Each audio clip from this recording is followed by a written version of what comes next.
Ethelberg City, Ethelberg University, in a lecture hall somewhere on campus. If we set the radius of the larger circle as our 1 and the smaller circle as our 2, then according to the intersecting chords theorem, we could derive the following equation. On the lecture stage, Professor Miller was completely absorbed in explaining a geometry problem. The chalk in his hand danced across the blackboard, leaving a trail of esoteric formulas and symbols that looked more like arcane runes. Below the stage, the students were lost in sweet dreams. Well, mainly Leo's deskmate, Dylan, was dreaming. His head rested gently on the desk, eyes shut tight, a contented smile gracing his lips. HHHHCHHH. A soft snore escaped Dylan's nose. Leo's face was a mask of exasperation. He had the sudden urge to just end his friend's suffering. Look, he got it. Old Man Miller's lectures were a guaranteed cure for insomnia. Sleeping was understandable. But snoring? Wasn't that taking a little too far? The main problem was the snoring was keeping him from sleeping. That's right. Leo was also part of the napping contingent.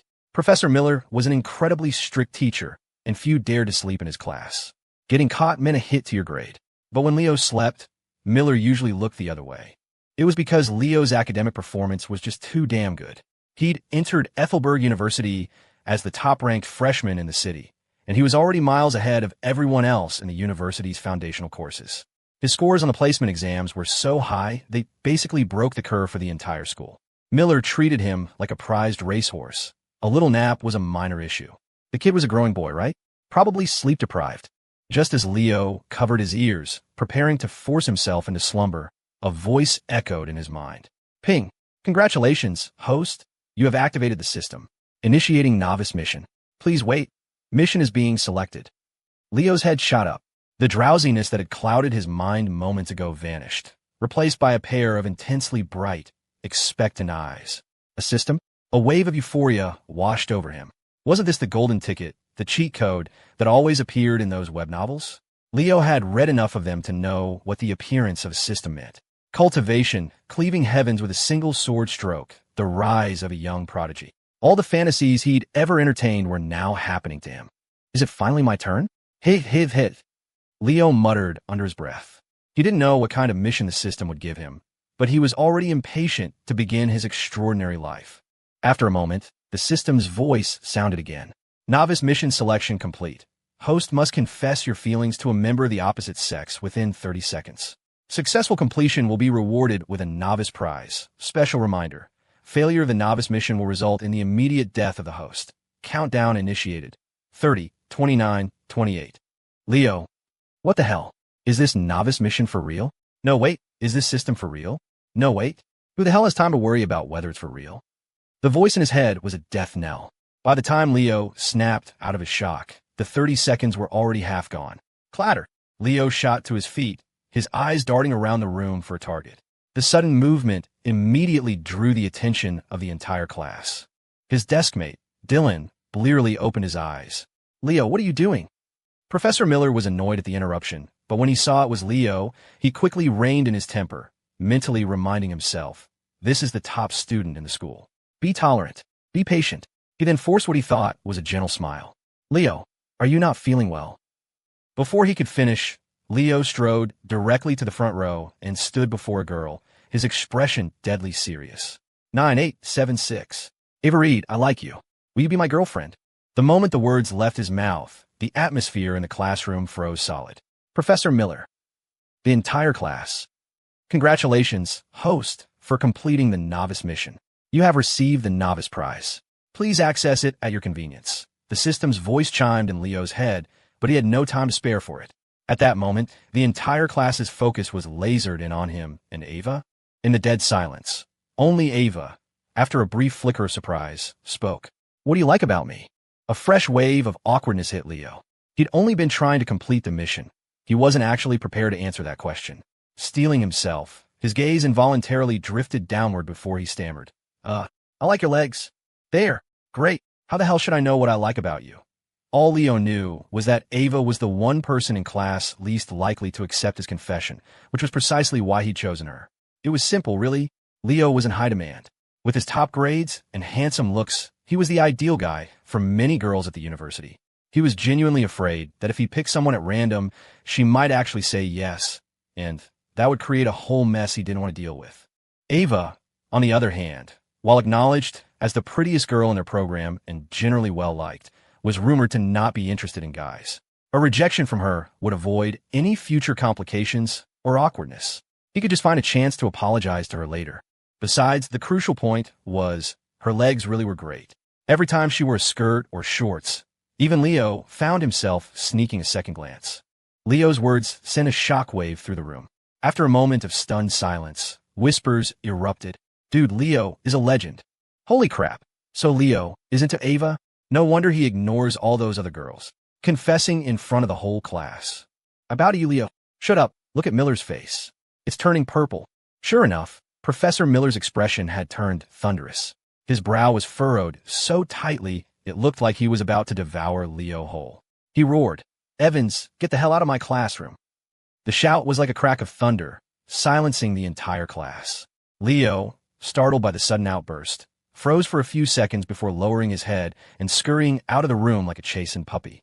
He had just stepped through the doorway when he heard Miller's parting words behind him. "The rest of you, study on your own." Slam! The classroom door was violently shut. It was clear Miller intended to have a one-on-one chat with Leo. With the teacher gone, the classroom exploded into chaos. Students chattered excitedly, all buzzing about Leo's incredible stunt. Leo really went all out this time. Confessing in front of everyone, that's insane. Yeah, this is going to be major AU news. It'll probably spread through the whole campus. Will Ava say yes?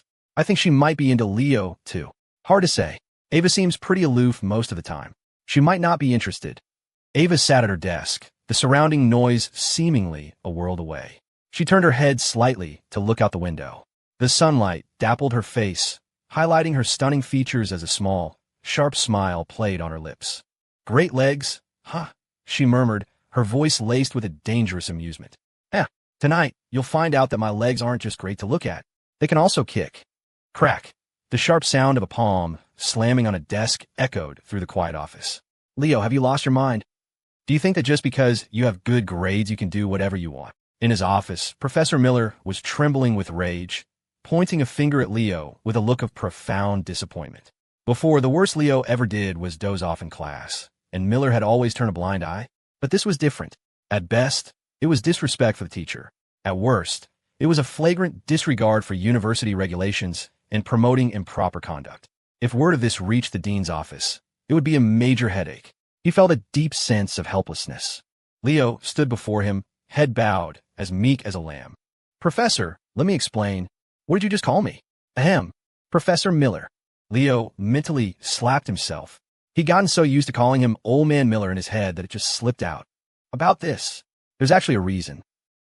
The reason is, Leo's brain spun furiously.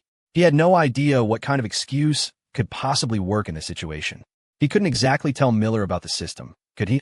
Unable to come up with a plausible lie, Leo decided to just go for broke. He gritted his teeth.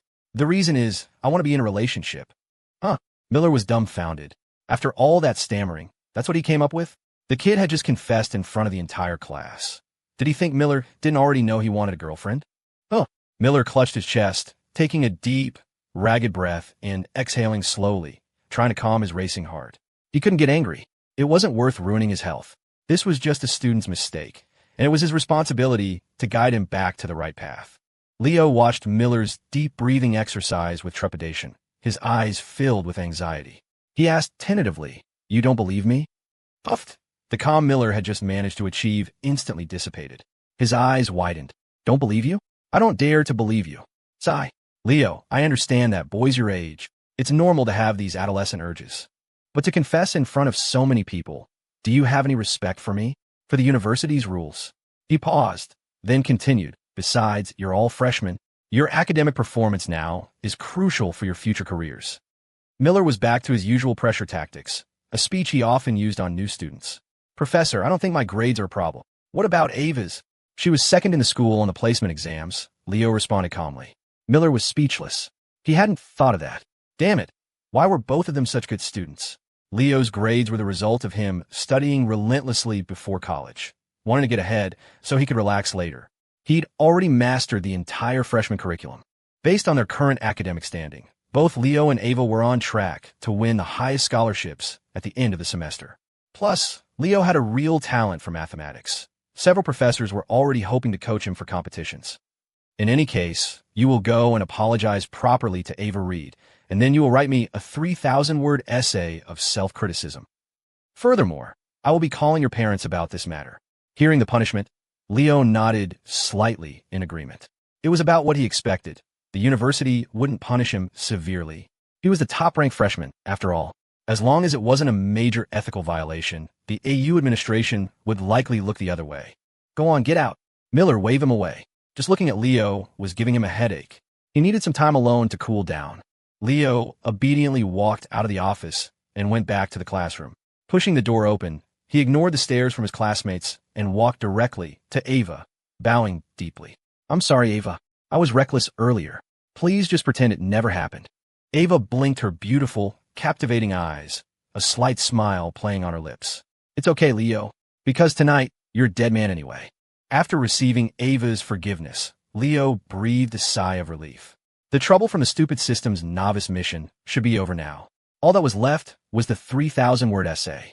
As for Miller calling his parents, Leo wasn't worried in the slightest.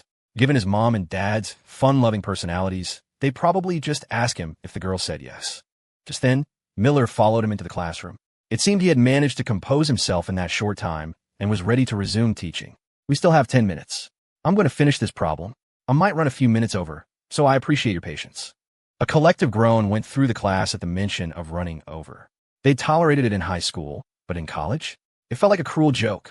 As soon as Leo got back to his seat, he saw Dylan flash him a thumbs up. He turned to see his friend's face glowing with admiration. Leo, you're a badass. Confessing to Ava in public. You really know how to pick him. The class Discord is blowing up right now.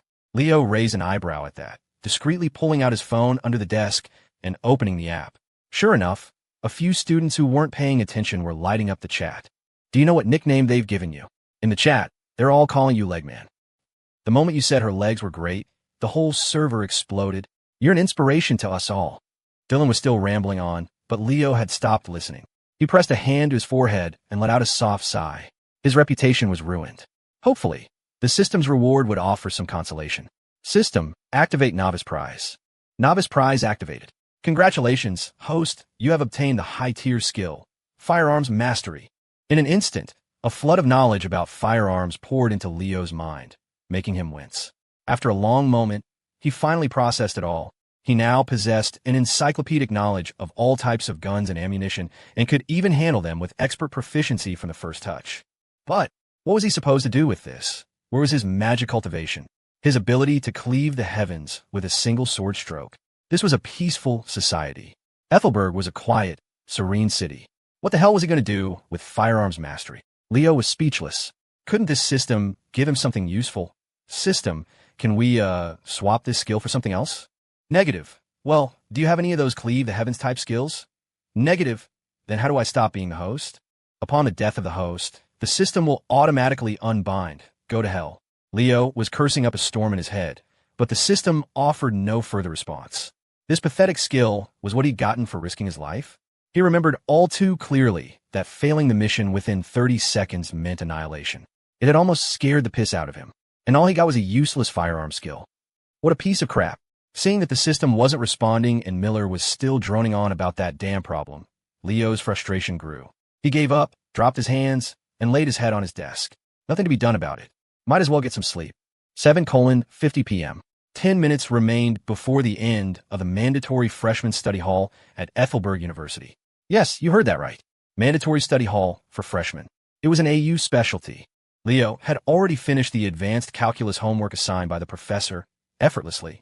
Then, amidst Dylan's predictable pleas, he casually tossed his completed assignment over to him. Thanks, Legman. You're the man. Dylan said his thanks and immediately started copying, his pen flying across the page. Hearing the nickname Legman, Leo's mouth twitched. In the span of a single afternoon, the name had basically gone viral. Almost everyone knew that a freshman from the math department had publicly confessed to a girl in class. It had even attracted a crowd of curious onlookers, and rumors about him and Ava were already starting to circulate. Leo and Ava are a match made in heaven. They promised each other long ago they'd work hard to meet at the top. The school's number 1 and number 2 dating? So sweet it hurts. The person above me is a hopeless romantic. Please ignore them. I heard Leo lost a bet. That's why he did it. All sorts of ridiculous stories were flying around, but Leo was long used to this kind of campus gossip. The truth didn't matter. Spreading the news was what counted. Still, when he thought about the trouble and attention this might be causing Ava, a small pang of guilt pricked his conscience. I should probably buy her dinner sometime to apologize. As Leo was thinking this, he had another, more pressing matter to attend to, one that concerned his very life and limb. He pulled out his phone, opened the Fiverr app, searched for a service, filtered by price, and contacted a seller. Leo, need a 3,000-word essay of self-criticism written. What's your rate? Seller. Hi there. What is the essay about? Leo, confessing to a girl in my class in front of the professor. The essay is an apology for that. Seller. Sure, $50. If you're in Ethelberg, I can have it done in a day. Leo raised an eyebrow, then turned to Dylan. $10. Write me a 3,000-word essay of self-criticism. 10? P1.My a charity. Dylan shot back without looking up from his copying. 30 minimum. 15. 20. Deal. Leo immediately transferred $20 to Dylan. Seller. Hello? Are you there? If the price is okay, you can place the order. Leo. Sorry, just checking prices. Getting a feel for the market. My bad. Seller. Seriously, what is wrong with you? Leo closed the app. The time was exactly 8:00 p.m. All right, class is dismissed. You can all head back, the supervising TA announced as the bell for the end of study hall rang. Students began packing their books, ready to leave. Leo quickly stood up, slung his backpack over one shoulder, and was the first one out of the classroom. He didn't live in the dorms, but rented an apartment off campus by himself. His parents were back in his hometown. They weren't wealthy, but they were comfortably middle class, leading a pleasant life. Leo didn't know that as he stepped out the door, Ava was watching his back, grinding her teeth, a flicker of anticipation in her eyes. So tired. Leo yawned as he walked down the street, his steps lazy and sluggish, as if he hadn't woken up properly. His sleep quality in class today had been particularly poor. To be fair, he always looked like he hadn't woken up. It was his default state. He was still wondering why the system had gone completely silent. No matter how he tried to call it, there was no response. It seemed he couldn't initiate contact. He had to wait for it to issue a mission. Of course, it was possible he could communicate with it before, but his string of curses might have changed that. But putting that aside, wasn't the system itself at fault? Honestly, if it weren't for the firearms knowledge still rattling around in his head, Leo would have thought the whole thing was a dream. As Leo was lost in his thoughts, his vision suddenly went black. An unknown object was swiftly pulled over his head. A jolt of panic shot through him, but before he could react, several powerful hands seized him, holding him tight. The hands expertly tied him up, and then he was lifted by an immense force. In that instant, Leo realized he was being kidnapped. MMPH, what are you doing? This is the peaceful and harmonious city of Ethelberg. It's a lawful society. Have you people considered the consequences of your actions? It's not too late to stop. I can pretend I never saw you. Smack! A heavy hand slapped him squarely on the ass, and Leo yelped in pain. Damn, this kid talks a lot. Cut the crap. Get him to the young miss now. Outside of Leo's view, two burly men in black suits tossed him into a car, slammed on the gas, and sped off. Leo's heart sank. He was completely restrained, unable to move. It was over. His kidneys were gone for sure. His corneas were probably next. Hey, can we negotiate? Could you maybe just take one kidney? Also, can we use an anesthetic? I'm really afraid of pain. The men in black. Did this kid misunderstand something? He thinks we're going to harvest his organs. This is weird. What normal person tries to negotiate with their kidnappers like this? Forget it. Let the young miss deal with him. We're here. Leo felt the car stop. He was then carried out, and after a series of twists and turns, he had no idea where he was. Thud. Leo was thrown roughly to the ground. He felt a wave of dizziness, and then sensed someone approaching. A faint, pleasant fragrance wafted to his nose. The bag over his head was quickly removed. Leo shook his head, trying to clear his vision. When he opened his eyes, the first thing he saw was a familiar, beautiful face, one that had certainly made an impression on him today. Ava. At that moment, Ava was looking down at him with a smile, but to Leo, it was a smile that sent a shiver of unease down his spine. Flanking her on either side were two imposing men in black suits, their faces expressionless, their eyes radiating a cold authority. They looked like classic mob enforcers. Recalling that he'd heard them mention a young miss, A terrible premonition took root in Leo's heart. Ava smiled, reached down, and tilted Leo's chin up with her finger. She leaned in close, her breath a warm, fragrant whisper. Leo, you must be wondering why you're here. Ava's voice broke the silence, tinged with a playful edge. Allow me to reintroduce myself. I'm Ava Reed, of the Ethelberg Reed family. Gulp. Leo swallowed hard. Right now, he wanted nothing more than to slap himself across the face. Leo, you idiot, you really know how to pick them, don't you? He'd gone straight for the nuclear option. A mafia family's eldest daughter. Who the hell could have known? If he had known about her background, he would have confessed his love to Dylan before he ever went near her. Well, about that. It's a misunderstanding. It's all a big misunderstanding. Leo forced a smile that was uglier than a grimace. He knew his odds today were not looking good.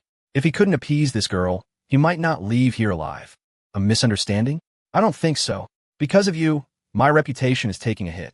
They're even spreading rumors that we've been childhood sweethearts. Ugh, as if. Ava scoffed, her voice edged with ice. Grinding her teeth, Leo somehow found her expression oddly cute. You were pretty brave this afternoon, weren't you? Ava challenged, leaning her face even closer to his. Leo managed a weak, awkward laugh and tried to explain, well, I might have been a little impulsive this afternoon, but that was because you've got a lot of nerve, don't you? Ava cut him off, pressing on. I was just, and you dared to say you like my legs. Ava's voice suddenly rose, a mischievous glint in her eyes. I'm asking you now, are my legs great or not? Do you dare to answer? Ping. Host has triggered a task.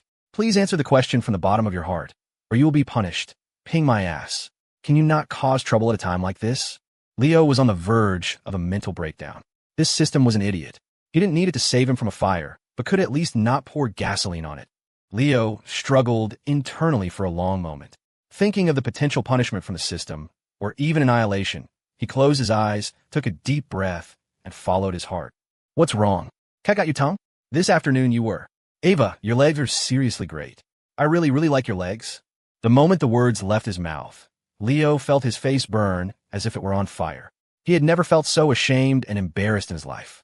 No matter how thick-skinned he usually was, at this moment, he wanted the ground to swallow him whole. Ugh, I'd rather be dead. All the light drained from Leo's eyes. There were 1,000 ways to die, and he had chosen social suicide. Ping. Congratulations, host, for completing the task. You have received a random reward. Random reward being generated. Congratulations, host, you have obtained the mid-tier skill, Combat Mastery. Instantly, a massive amount of knowledge on fighting techniques and combat styles flooded Leo's mind. So clear and detailed, it was as if he had practiced them for years. To his surprise, Leo realized he could now easily undo the ropes binding him. Just as he was about to move, he looked up and saw Ava, her face flushed crimson, staring at him with a mix of fury and embarrassment. The two bodyguards beside her were also stunned by his declaration, and one even subtly gave him a thumbs up. Leo? What are you giving me a thumbs up for? Is your crime family really this weird? What Leo didn't know was that while Ava was a doted-on young miss in her family, she was also a mischievous troublemaker. No one in the entire Reed family dared to provoke her. Annoy Ava, and you'd be subjected to her endless petty retaliations for a long time, making life miserable. Even the family head and the young master found her a handful, though, of course, that was a sign of their affection. After hearing Leo's statement, the two bodyguards could only think one thing. Godspeed, little brother. Originally, Ava had only planned to bring them along to scare Leo a little, just to teach him a lesson. But now, with what Leo had just said, it was a done deal. The young miss would never let this kid off the hook. He was finished. You shameless, pervert, idiot, creep. Ava's face was beet red, her voice trembling as she pointed an accusing finger at Leo. Never in her life had anyone spoken about her legs so bluntly. It was utterly humiliating and infuriating. Leo felt mortified, but she felt it even more. Thankfully, no one else was here. If Leo had said that in the classroom this afternoon, she would have died of embarrassment on the spot. Go to hell, you creep. Ava screamed, lifting her leg to kick Leo, channeling all her frustration into the blow. However, by this point, Leo had already freed himself from the ropes. He gracefully dodged her attack. Ava hadn't expected Leo to be able to move. She had put all her strength and anger into that kick. When it met only air, her center of gravity shifted, and her body teetered, about to topple over. Help! Miss, be careful! The two bodyguards, assuming Leo was still tied up, hadn't been paying close attention. When they saw him effortlessly untie himself and dodge the kick, they were too shocked to react. By the time they moved to protect Ava, it was too late. What made their blood run cold was the spot where Ava was about to fall. It was covered in shards of broken glass. If she landed on that, the consequences would be unthinkable. Ava also realized the imminent danger. Panic filled her eyes, but she couldn't control her momentum. She could only watch as the ground rushed up to meet her, the glass fragments growing larger in her vision. She closed her eyes in despair. Thump! The pain Ava expected never came. Instead, she found herself enveloped in a soft, warm embrace. It carried a faint scent, a mix of smoke and laundry detergent, that made her nose twitch as she instinctively took another sniff. Slowly, she looked up and met Leo's rather helpless gaze. "Are you okay?" Leo's voice was concerned. His large hand was securely supporting her waist, keeping her from falling. Ava blinked, looking at him in a daze. A blush crept across her face as she whispered, Thank you. So fast. I didn't even see the kid move." His reflexes are insane. Seeing Ava safe and sound, the two bodyguards let out a collective sigh of relief. But their shock hadn't faded. It had only deepened after witnessing that incredible display. They replayed Leo's actions in their minds. He had untied the ropes cleanly, dodged Ava's kick with agility, and then instantly moved in front of her, leaning down to catch her just as she was about to fall. The entire sequence took less than 2.5 seconds. As bodyguards for the Reed family, they were seasoned fighters, but they knew they couldn't have reacted that fast. They couldn't even have untied the ropes that quickly. They knew better than anyone that the knots they used were complex. One wrong move, and they were impossible to undo. Even for them, it would have taken some effort. Leo had done it in seconds. The same thought occurred to both of them simultaneously. This young man is no ordinary person. Leo was oblivious to their thoughts. His heart was pounding, his attention completely focused on the delicate person in his arms. He held Ava gently, feeling the warmth and faint fragrance emanating from her, and gazing in her captivating eyes, he swallowed hard. Leo had never even held a girl's hand before. This sudden intimacy was overwhelming, yet strangely wonderful. So this is what a hug feels like. No wonder Dylan is always dating. The feeling of his heart racing was actually quite addictive. The two of them just stared at each other. For how many seconds? Neither knew. "Ahem, miss, are you all right?" One of the bodyguards finally interjected, unable to watch any longer. He was an experienced man and could sense the atmosphere shifting. The young miss was at that age, and if this continued, it could lead to trouble. He had to step in. "Huh? Oh, I'm fine." Ava snapped back to reality, pushing Leo away and taking a few steps back, a hint of reluctance in her movement. "Well, since you just saved me, I'll let you off this time. You can go now." Ava's eyes darted around, refusing to meet Leo's gaze. Leo blinked, but didn't move. "Kid, don't push your luck. She said you can go, so get going. Don't tell me you're really trying to punch above your weight." The bodyguard was getting annoyed. "What? You don't want to leave?" Ava's face grew redder. "Is it possible he wants to stay with me a little longer?" "No. It's not that I don't want to go," Leo said with a helpless sigh. "You guys kidnapped me. I have no idea where this is. Where am I supposed to go? I don't even know how to get out of here. You have to at least give me a ride back." Ava and the bodyguards froze. They'd completely forgotten about that. Meanwhile, in a lavish private club deep within Ethelberg City, the lighting was dim and secretive, the air thick with tension. Flick, flick. The soft sound of a lighter was jarringly loud in the silent space. On a sofa sat a handsome man, dressed in a black overcoat of rich, high-quality fabric. His deep-set eyes were unnerving. Behind him stood a neat row of black-suited thugs, wearing sunglasses, their expressions blank, their posture ramrod straight. In front of the man, a middle-aged man knelt on the floor, his clothes stained with blood, his face bruised and swollen. He trembled, begging in a muffled voice, Mister, Reed, please have mercy. Let me go. It was just a moment of carelessness, I swear." That's how the operational details leaked. "I had no idea the Lynn Syndicate would use it as an opportunity to move against us, Mr. Reed." The man's teeth were loose, his speech slurred, his eyes filled with a terror that suggested the man before him was a monster. Flick. Julian Reed continued to play with the lighter in his hand, his gaze indifferent. "Chin, you've been with the Reed family for a long time. When something like this happens, I really want to believe you. Fine. Let's say you accidentally leaked the information. Then what about the 20-something of our men we lost? How do we account for that? Their families. What do I tell them? If Kane hadn't noticed something was wrong in time, I might have walked right into the Lin Syndicate's trap myself.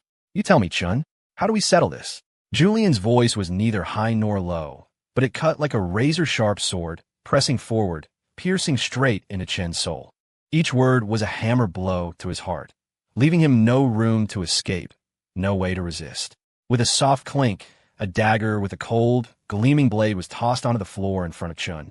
Julian's eyes were like ice, devoid of any warmth. He watched Chun in silence.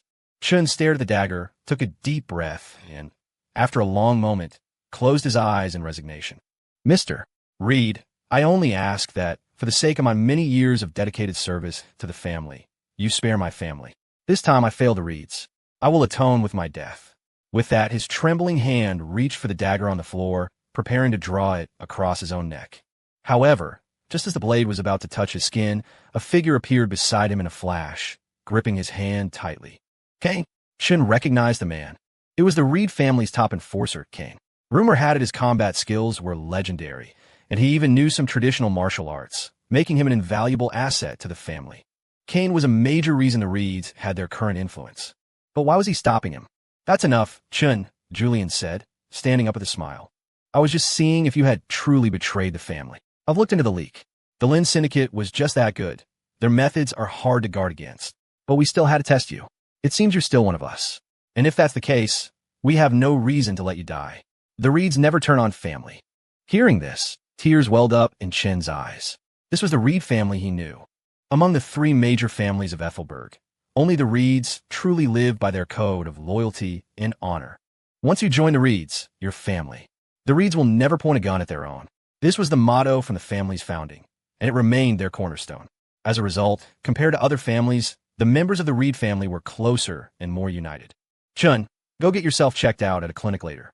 Sorry, we were a bit rough this time, Julian said, walking over and squatting down to help him up. Tears streamed down Chen's face as he choked out. It's okay, Mr.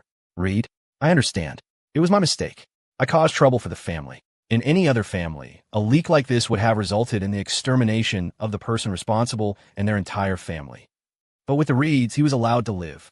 After Chen left, Julian turned and swiftly directed the others to clean up the scene. The bloodstains on the floor, the scattered items. Everything was meticulously cleaned until the room was pristine again.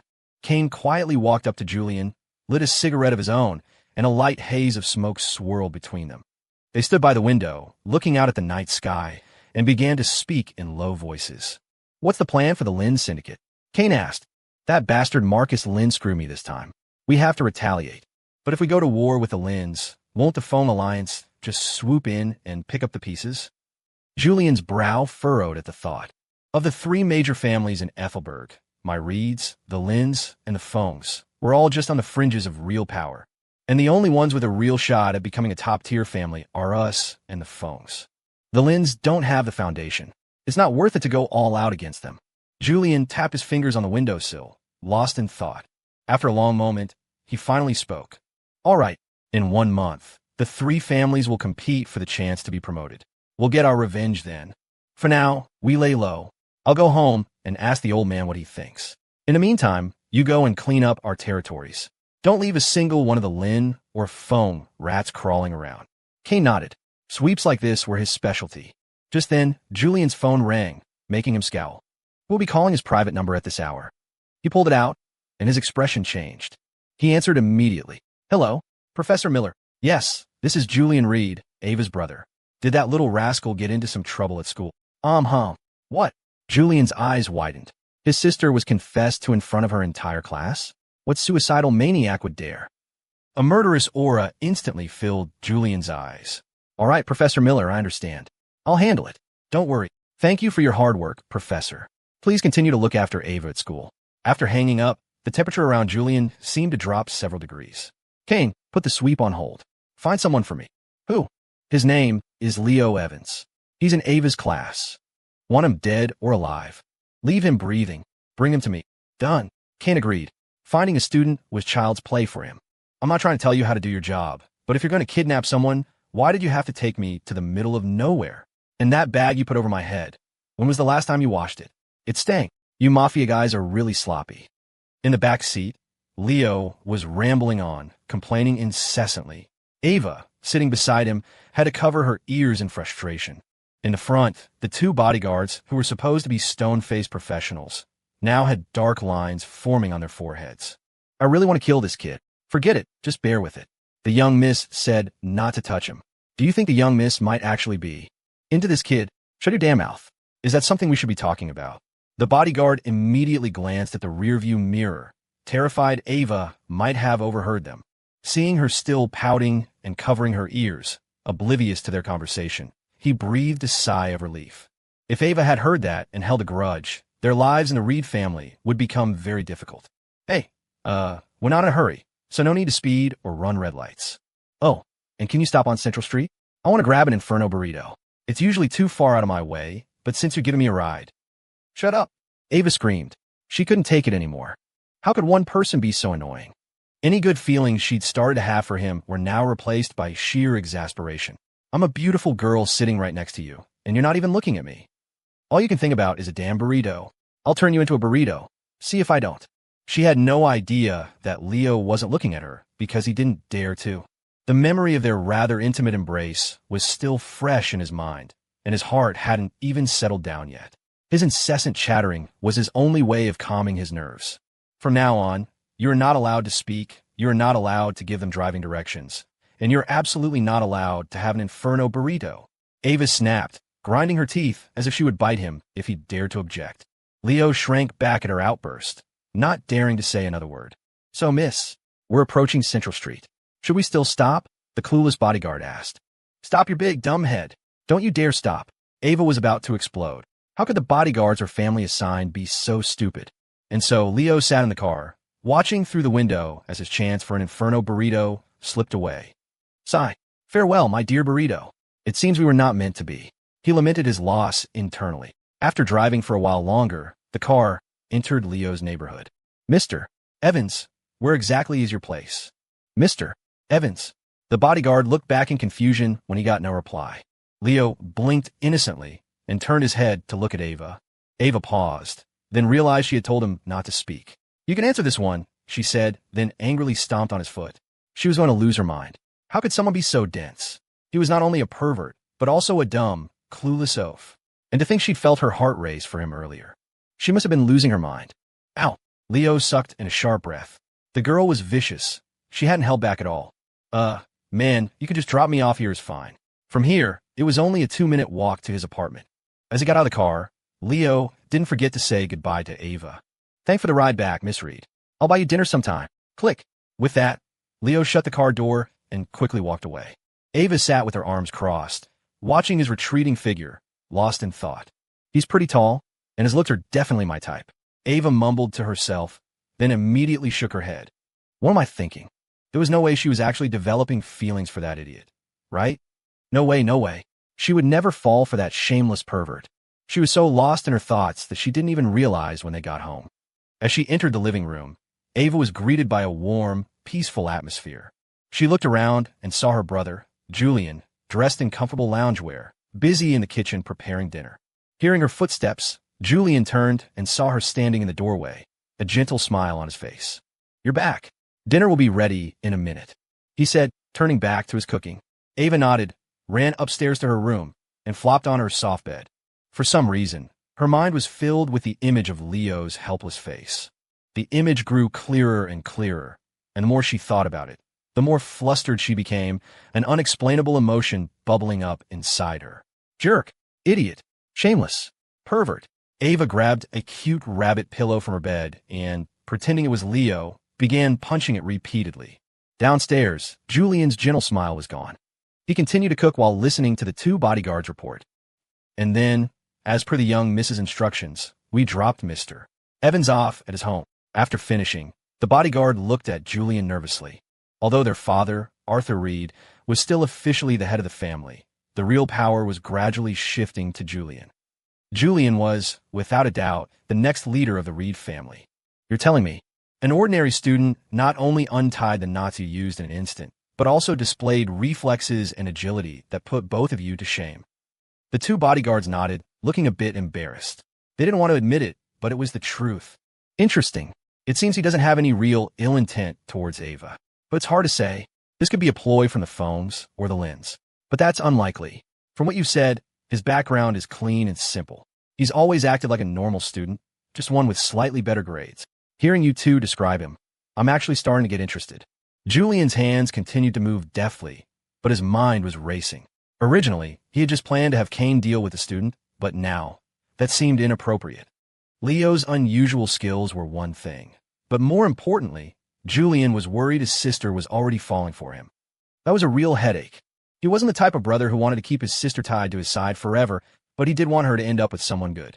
He had always shielded Ava from the family's business, protecting her and keeping her away from any undesirable boys. The dark world of their family was something he never wanted her to be a part of. Ava, dinner's ready. A few minutes later, Ava came downstairs wearing a pair of pink pajamas and sat at the dining table, waiting for Julian to serve the food. Have you guys eaten? If not, join us, Julian asked the two bodyguards. They quickly declined and said they would head back to rest. Julian could see their apprehension and didn't press the issue. He couldn't force them to eat with him if it made them uncomfortable. At the long dining table, Ava and Julian sat opposite each other. Bro, did you put too much sugar in the chicken soup today? Ava asked after taking a sip. It tasted a bit sweet. Too much. Julian quickly took a spoonful himself. It tasted the same as always. What was she talking about? Seeing his little sister was distracted, Julian sighed. Ava, did someone confess to you today? He asked, getting straight to the point as he ate. Oh. Ava nodded vaguely before the question registered. It's fine, bro, I took care of it. I had the bodyguards teach him a good lesson. She raised a small, pink fist and waved it a few times, putting on a fierce expression. Julian saw right through her lie, and his heart sank. You taught him a lesson? What kind of lesson? The kind where you end up in his arms, blushing? If he hadn't heard the bodyguard's report, he might have actually believed her. Julian sighed again. This weekend, bring him home so I can meet him.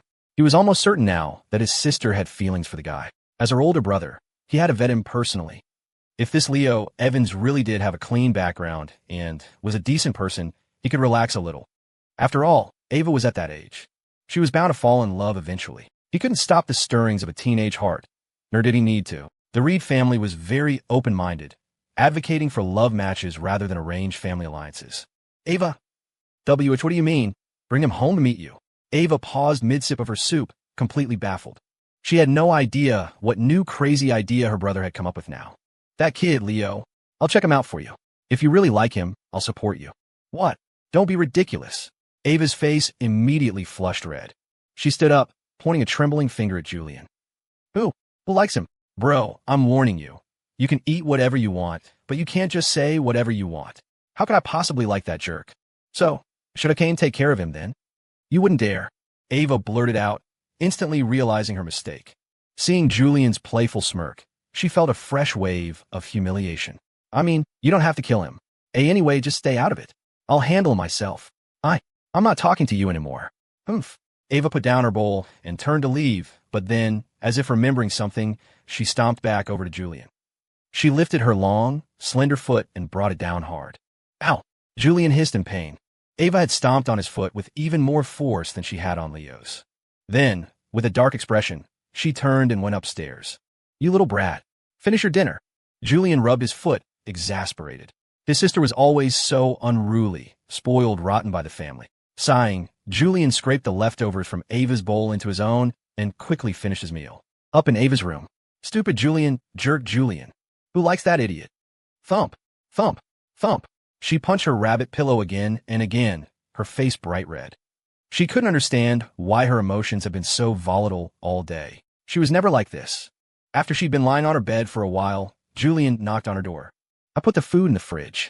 If you get hungry, you can heat it up yourself. I have some business to take care of, so I'm heading out.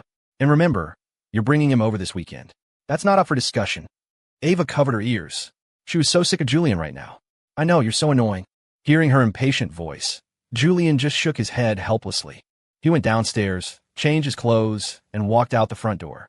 The gentle expression he'd worn earlier was gone, replaced by an aura of pure, cold, killing intent. A Reed family member approached him and whispered in his ear, Young master, the boss just sent word. He wants you to visit the family's various halls tonight to get acquainted with the men. Got it. Julian lit a cigarette and took a deep drag. The old man.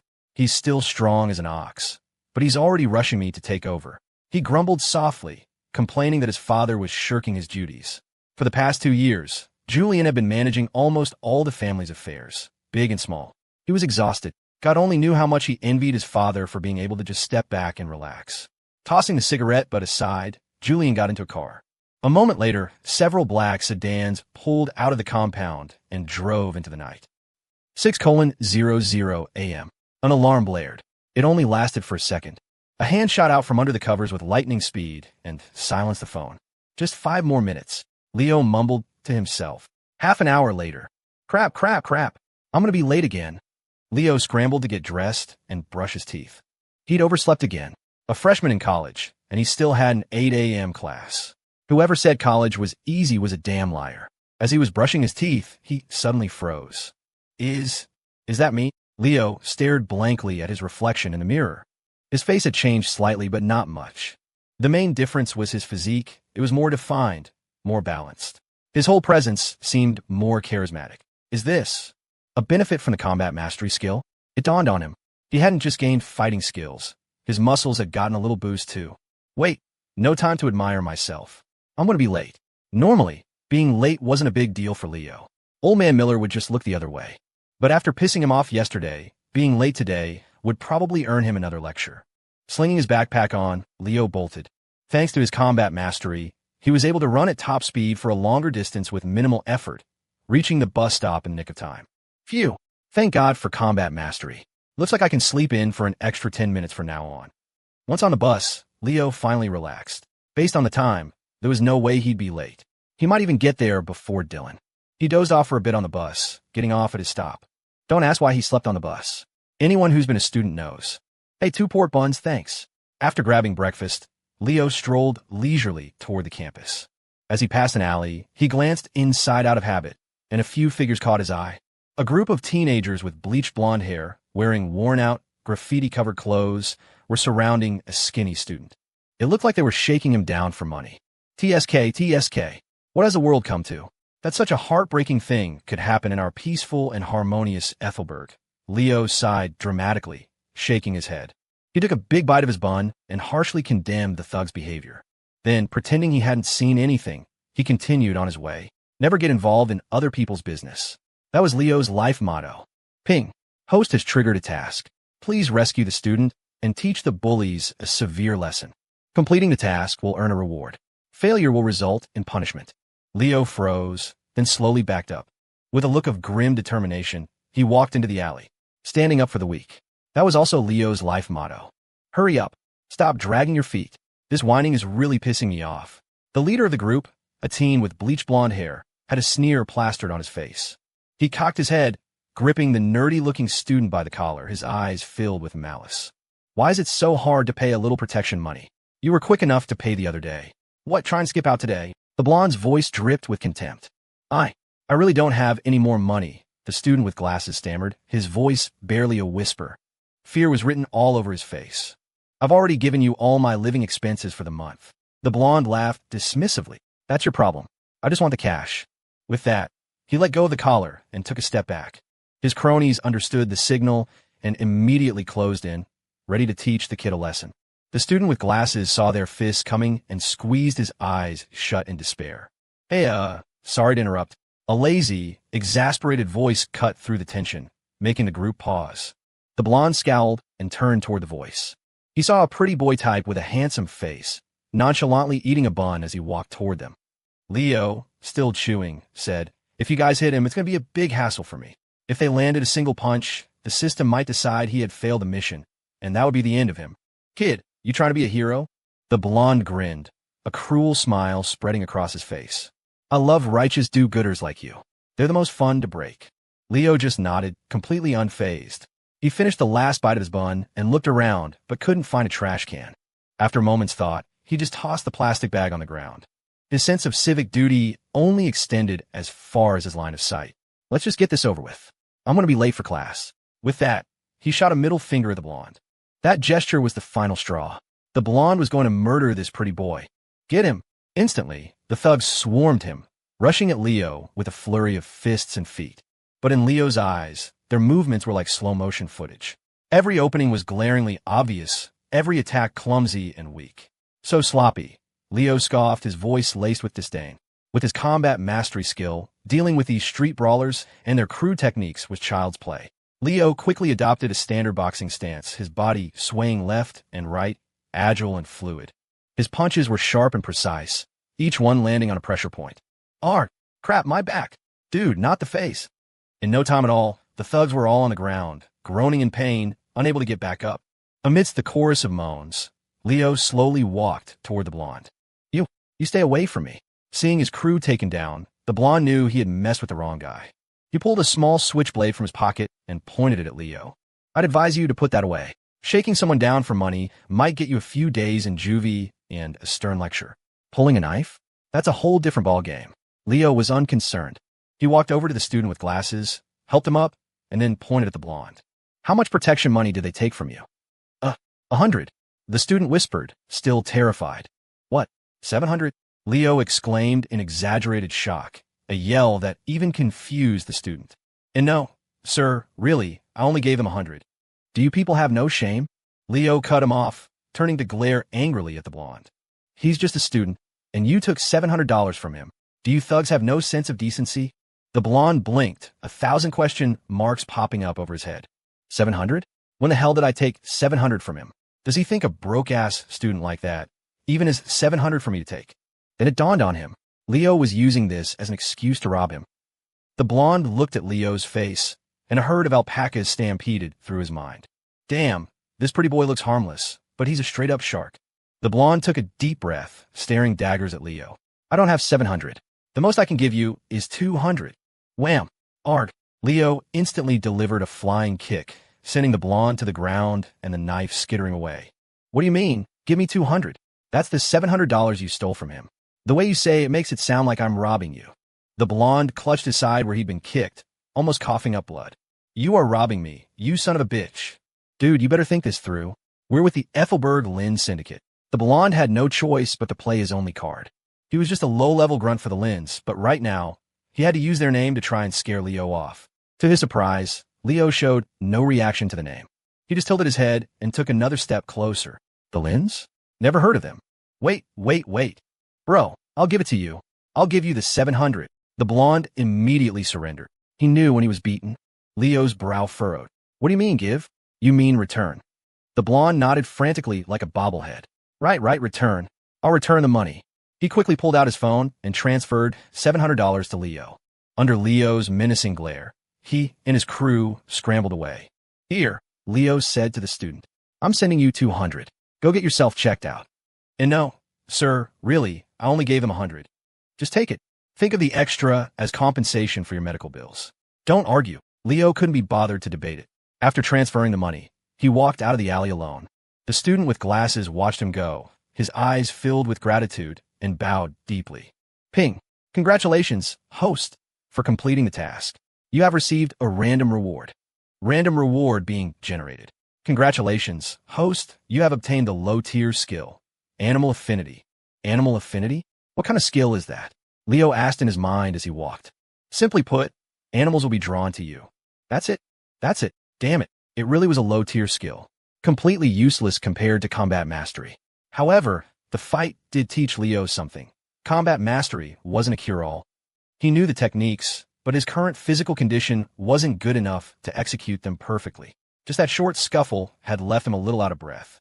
My stamina and strength can't keep up. Leo frowned slightly. This was a significant problem. He wondered if the system had any skills that could help with that. Unsurprisingly, Leo was late. Go stand in the back.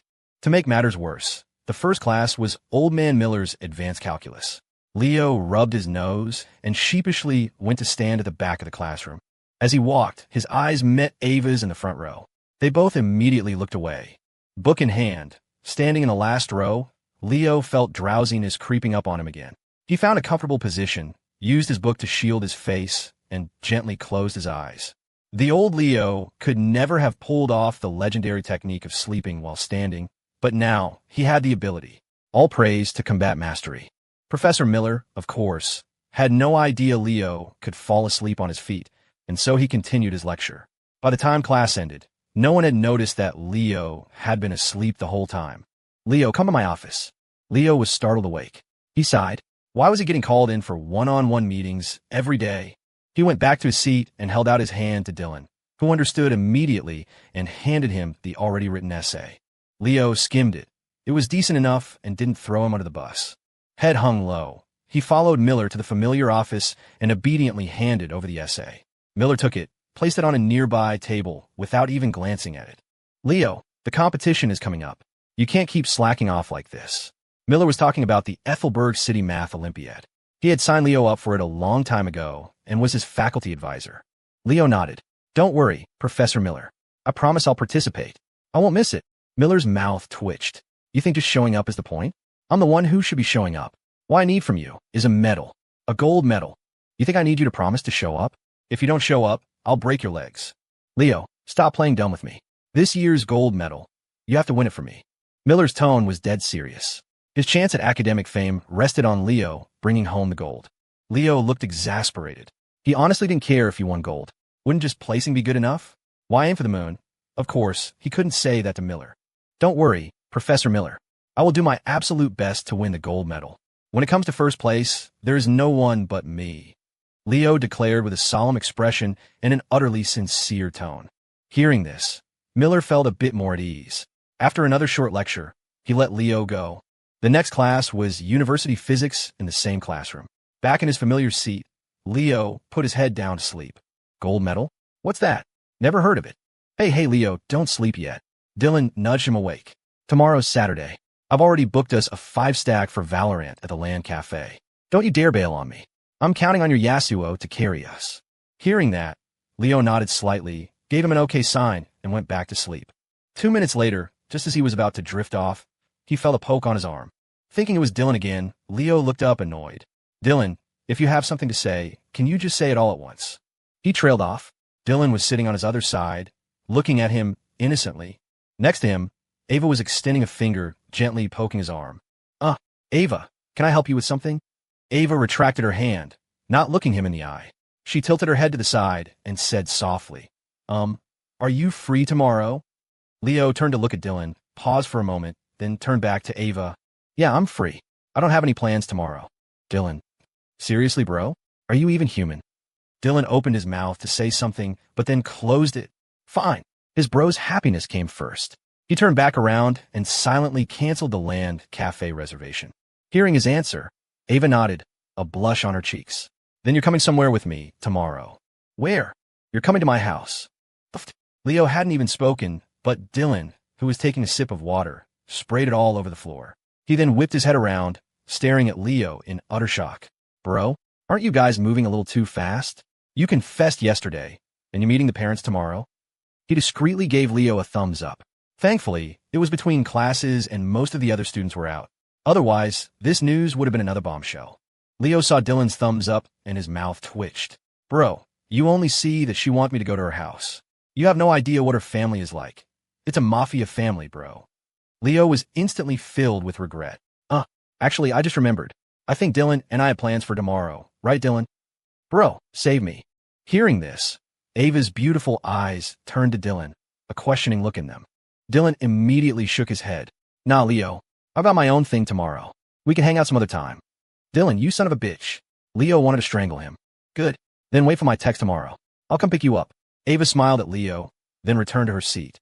She didn't want to bring Leo home either, but her brother had sent her a message today, his tone very stern, demanding that she bring Leo to him tomorrow. It wasn't that Ava was afraid of her brother. She was just afraid that if she defied him, she would hurt his feelings. That was it. She was definitely not afraid of her brother. Dylan, I'm going to kill you. Why? I'm helping you out, man. This is a golden opportunity. Opportunity my ass. Do you know this could get me killed? Don't be so dramatic. You're just meeting her family. Ava is a great girl, and you two are perfect for each other. Leo buried his head in his arms, his heart filled with despair. Being friends with an idiot like Dylan was the greatest misfortune of his life. Fine. Tomorrow, he'd just find an excuse to ditch Ava. A mafia family? There was no way he was going.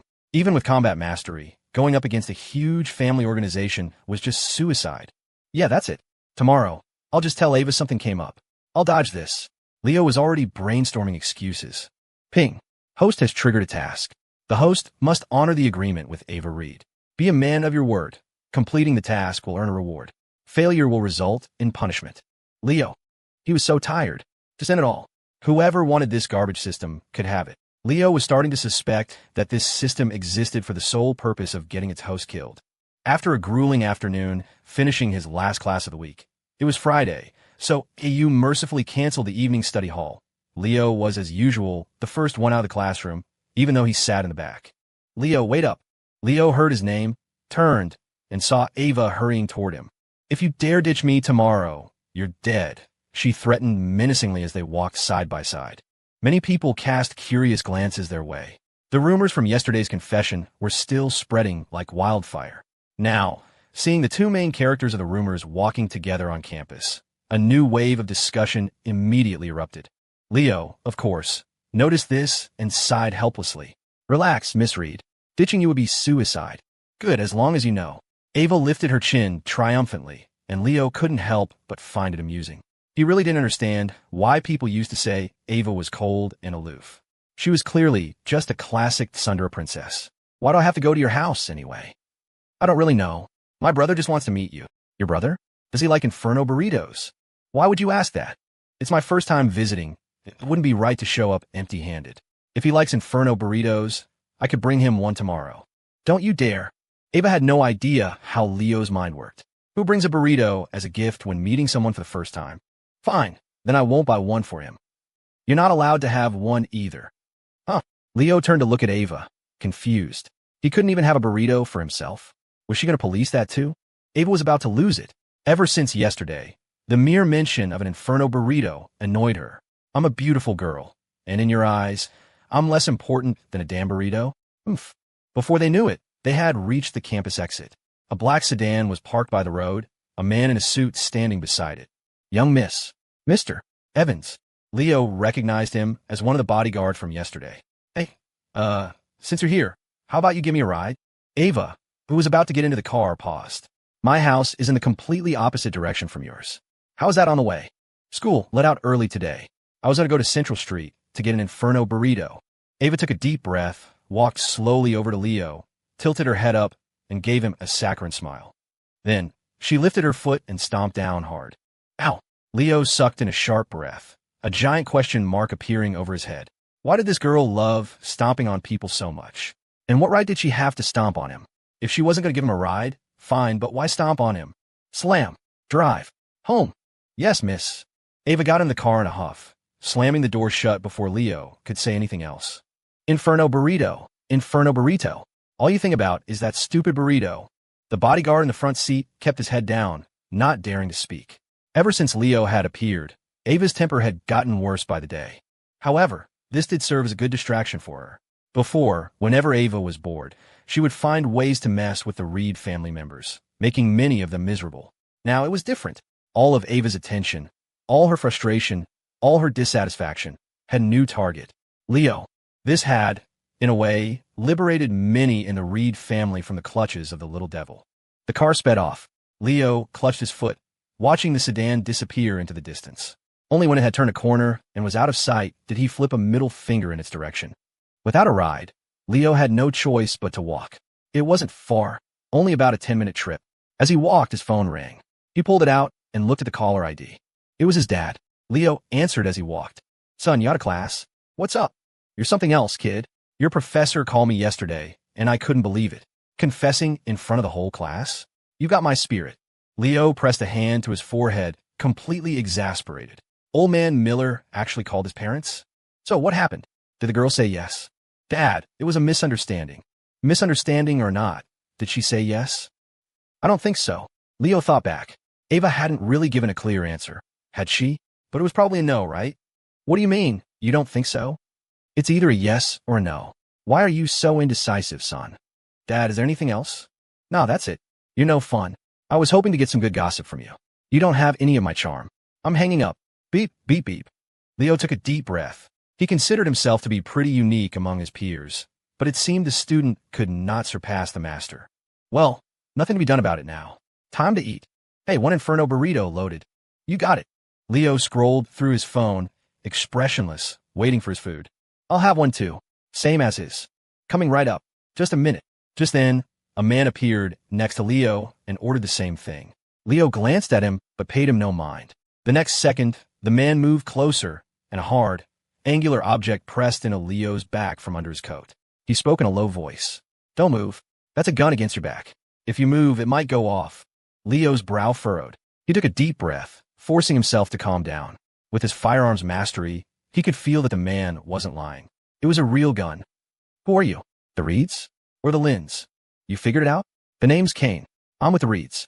But I'm curious, why would you guess the Lynns?" "I had a run-in with some of their guys this morning." That would explain it. The two of them conversed as if nothing was wrong. The burrito truck owner didn't notice a thing, continuing to make both their orders. "This is a public place. You wouldn't dare shoot. You could try me." Leo immediately shut up. He wasn't about to test that. "Here you go, gentlemen. Your burritos. Give them both to him. He's paying," Kane said to the owner with a smile, gesturing for him to give both burritos to Leo. "Damn it." Leo paid for both, cursing inwardly. "Your crime family is so broke you can't even afford a burrito?" "Kane, was it? I'm putting this on your tab. Take a right at the next corner. There's a bar. We're going to the second floor." Kane's voice was a low rasp, his breath hot against Leo's neck. "I know you can handle yourself, but I hope you believe that I can, too."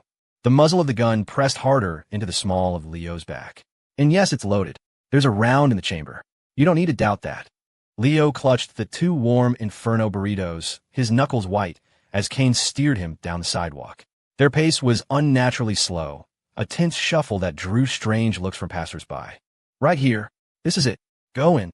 Leo followed Kane's direction, glancing up at the neon sign. "The Midnight Oil." He pushed open the heavy wooden door. A bartender looked up from polishing glass. "Sorry, sir. We're not open for another, Mr. Kane." The bartender, clearly one of the Reed's men, recognized Kane instantly. "It's fine. Go back to what you were doing. I'm just taking him upstairs." "Yes, sir." With the gun still nudging him forward, Leo ascended the narrow staircase. "Second door on the left. In you go." Leo did as he was told, opening the door to a sparse room containing a single table and two worn leather couches. "Sit." Kane gave him a slight shove. He crossed the room and sank into the couch opposite, pulling the handgun from his jacket and pointing it openly at Leo, all pretense gone. Leo set the burritos on the table between them and sat down, his face a mask of indifference as he stared into the dark, circular void of the barrel. Only now did he take a moment to really look at the man threatening him. Kane's face was all sharp angles, his skin tanned and weathered from years in the sun. He had a crisp, military-style haircut, and his eyes were sharp and focused. Leo's first instinct was that Kane had been a soldier, and for a long time. "You don't seem scared," Kane noted, his curiosity piqued by Leo's steady gaze. A normal person in this situation would be a trembling, piss-stained wreck, especially a college student. But from start to finish, Leo had been unervingly calm. It made Kane curious about this kid. "Why should I be? You're not going to shoot me." Leo's voice was casual as he unwrapped one of the Inferno burritos and took a slow, deliberate bite. "Oh, and what makes you so sure of that?" "Because you have no reason to kill me. And if you really wanted me dead, you wouldn't have brought me here. There'd be no point. What if my plan was to bring you here and kill you quietly?" "Then I'd have to say you're an idiot," Leo said, his words blunt. His patience with Kane was wearing thin. Hearing Leo's insult, Kane didn't get angry. He chuckled. "Why's that?" "First, I'm the top-ranked freshman at my university, a contender for a national math competition medal. If I die under mysterious circumstances, the university will demand a full investigation. Second, I have no life-or-death feud with your family. I assume you're here because of what happened with Ava yesterday, which means you know I basically saved your boss's daughter's life. Plus, her brother wants to meet me tomorrow. So even if you had 100 times the balls, you wouldn't dare kill me. Third, while you did a good job of making it look like we were just walking, this entire route is blanketed in security cameras. If something happens to me, you're the number one suspect." Leo paused, lowering the burrito and fixing Kane with a smirk. "Based on those 3 points, pointing that gun at me is completely pointless. Do you have the guts to pull the trigger?" He leaned forward slightly. "I'd even be willing to bet there are no bullets in that gun. Because if I'd suddenly made a scene on the street, and you, knowing you couldn't kill me, were caught with a loaded firearm, it wouldn't just be your ass in a sling. It would bring a world of heat down on the entire Reed family." Kane leaned forward, his eyes boring into Leo's. Suddenly, he raised the gun, aimed it squarely between Leo's eyes, and without a flicker of hesitation, pulled the trigger. Leo didn't even blink, a confident smile playing on his lips as he watched the hammer fall. Click. Just as Leo had predicted, the chamber was empty. Ha ha ha ha. Kane suddenly burst into laughter. He tossed the gun aside and pulled out a cell phone, the screen showing an active call. You heard him. The kid's too damn smart. This is as far as I could push it. Yeah, good work. Julian Reed's voice replied from the other end before the line went dead. Kane pocketed the phone, his stony expression replaced with a look of genuine admiration. The original plan, according to Julian, had been to beat the kid half to death and drag him back. But after the report from Ava's bodyguards, Julian had changed his mind. He'd sent Kane to test Leo, to see if the kid was really as special as they claimed. Not bad, kid. You got a sharp mind for someone so young. No wonder you can handle Ava's temper. Leo offered a polite, professional smile. He finished the last bite of his burrito and wiped his mouth with a napkin. So can I go now? Hey, don't be in such a hurry. Let's talk. I practically watched that girl grow up. I'm like a half-brother to her. Ugh, Leo groaned. Nothing is going on between me and Ava. Why did everyone assume they were already a couple? If he'd known it would cause this much trouble, he never would have made that stupid public confession. He'd have just let the system erase him. Damn it, system. This is all your fault. Kane wasn't buying it. He'd heard from Julian yesterday that Ava had been hugging the kid. Nothing going on. He and Julian knew Ava better than anyone. She'd never even held a boy's hand before, let alone hugged one. Kid, are you trying to be irresponsible? Kane's eyes narrowed, a dangerous glint returning. He didn't mind teaching this arrogant punk a lesson. He'd admit Leo was smart, but in Ethelberg City, brains alone weren't enough to survive. Leo immediately shot back. What do you mean, irresponsible? All I did was hug her. He never finished a sentence. The hair on his arm stood on end as he saw Kane explode from the couch, launching himself forward like a panther. Before he had time to think, Leo's combat mastery took over. He pushed off the floor with explosive force, executing a clean backflip that carried him out of the range of Kane's lunging attack. Damn, he's fast, was Kane's first thought. To his expert eyes, Leo moved like a seasoned fighter. Before Kane could press his advantage, Leo moved with blinding speed. Using the back of the couch as a springboard, he vaulted into the air, aiming a flying kick straight at Kane's head. He'd had enough of this guy. From the moment Kane had made him pay for the burritos, a slow-burning anger had been building. He tried to let it go, reminding himself that this was one of the Reed's men, practically Ava's brother. But when Kane attacked without warning, Leo's own fuse finally blew. You think just because I don't start shit, I'm just some average student? Thwack. Kane's reflexes were just as sharp. The instant Leo moved, he sensed the incoming danger. Surprised, but not panicked, he instinctively threw his arms up to shield his head, blocking the powerful kick. But Leo's attack was more than a simple kick. The moment his foot made contact, he used Kane's blocking arm as a pivot point, twisting his body a full 180 degrees in midair. His other leg snapped out like a lightning strike, connecting squarely with Kane's chest. A dull thud echoed through the room. The force of the blow sent Kane stumbling backward, tumbling once on the floor before scrambling back to his feet, his eyes wide with shock. As the Reed family's top enforcer, it had been a long time since he'd been on the losing end of a bare-knuckle fight. Yet this teenager, who didn't look particularly muscular, had just displayed a shocking level of martial skill. It was unbelievable. Who taught you to fight like that? I learned online. Online my ass. You take me for an idiot? Still, for a kid Leo's age, to have these skills meant he had a powerful natural talent for fighting. Leo just shrugged. He couldn't exactly say the system gave it to me. That sounded even less plausible than learning it online. Good technique, but not enough power, Kane said, rubbing the spot on his chest where Leo had kicked him. It didn't really hurt. Besides, your physical conditioning doesn't match your skill level. It limits you. No matter how good your technique is, without the strength and stamina to back it up, it's just a house of cards. It'll eventually collapse. Kane's tone held a trace of regret, as if he were looking at a masterpiece that hadn't been fully polished. All right, you gotta kick in. We're even. Go on, get out of here. Kane clapped his hands together, a satisfied smile on his face. He'd heard from Julian that the kid could fight, and he'd been curious. The test hadn't disappointed. Leo nodded. He knew he was outmatched physically. If the fight continued, he'd probably end up getting his ass kicked. He decided to quit while he was ahead. He walked to the table, snatched Kane's uneaten Inferno burrito, and headed for the door. Kane stared. Hey, that's my burrito. I paid for it. Leo didn't even turn around. Your burrito? In your dreams. I paid for it. If you get a single bite, my last name isn't Evans. Kane just shook his head and let out an exasperated laugh. He wasn't angry. For some reason, he found himself liking Leo's personality, his attitude. It resonated with him. Just as Leo pushed open the door, the bartender from downstairs came rushing up, out of breath.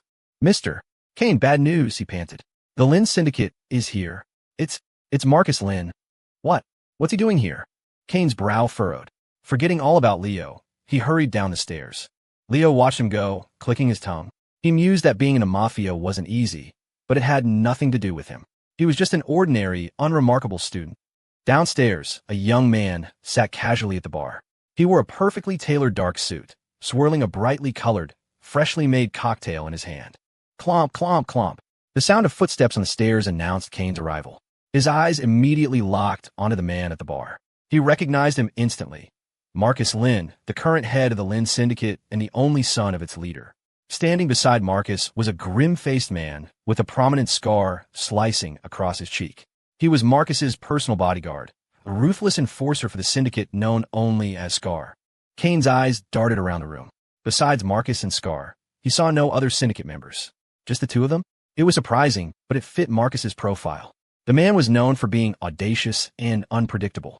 Marcus turned as Kane approached, a slow smile spreading across his face. His voice was a low purr. "I rather like the drinks here. The name is good, too. The Midnight Oil. It suits my tastes." He took a sip of his cocktail, a look of bliss on his face. Kane was used to Marcus's theatrics. His own expression was stony. "What are you doing here, Marcus?"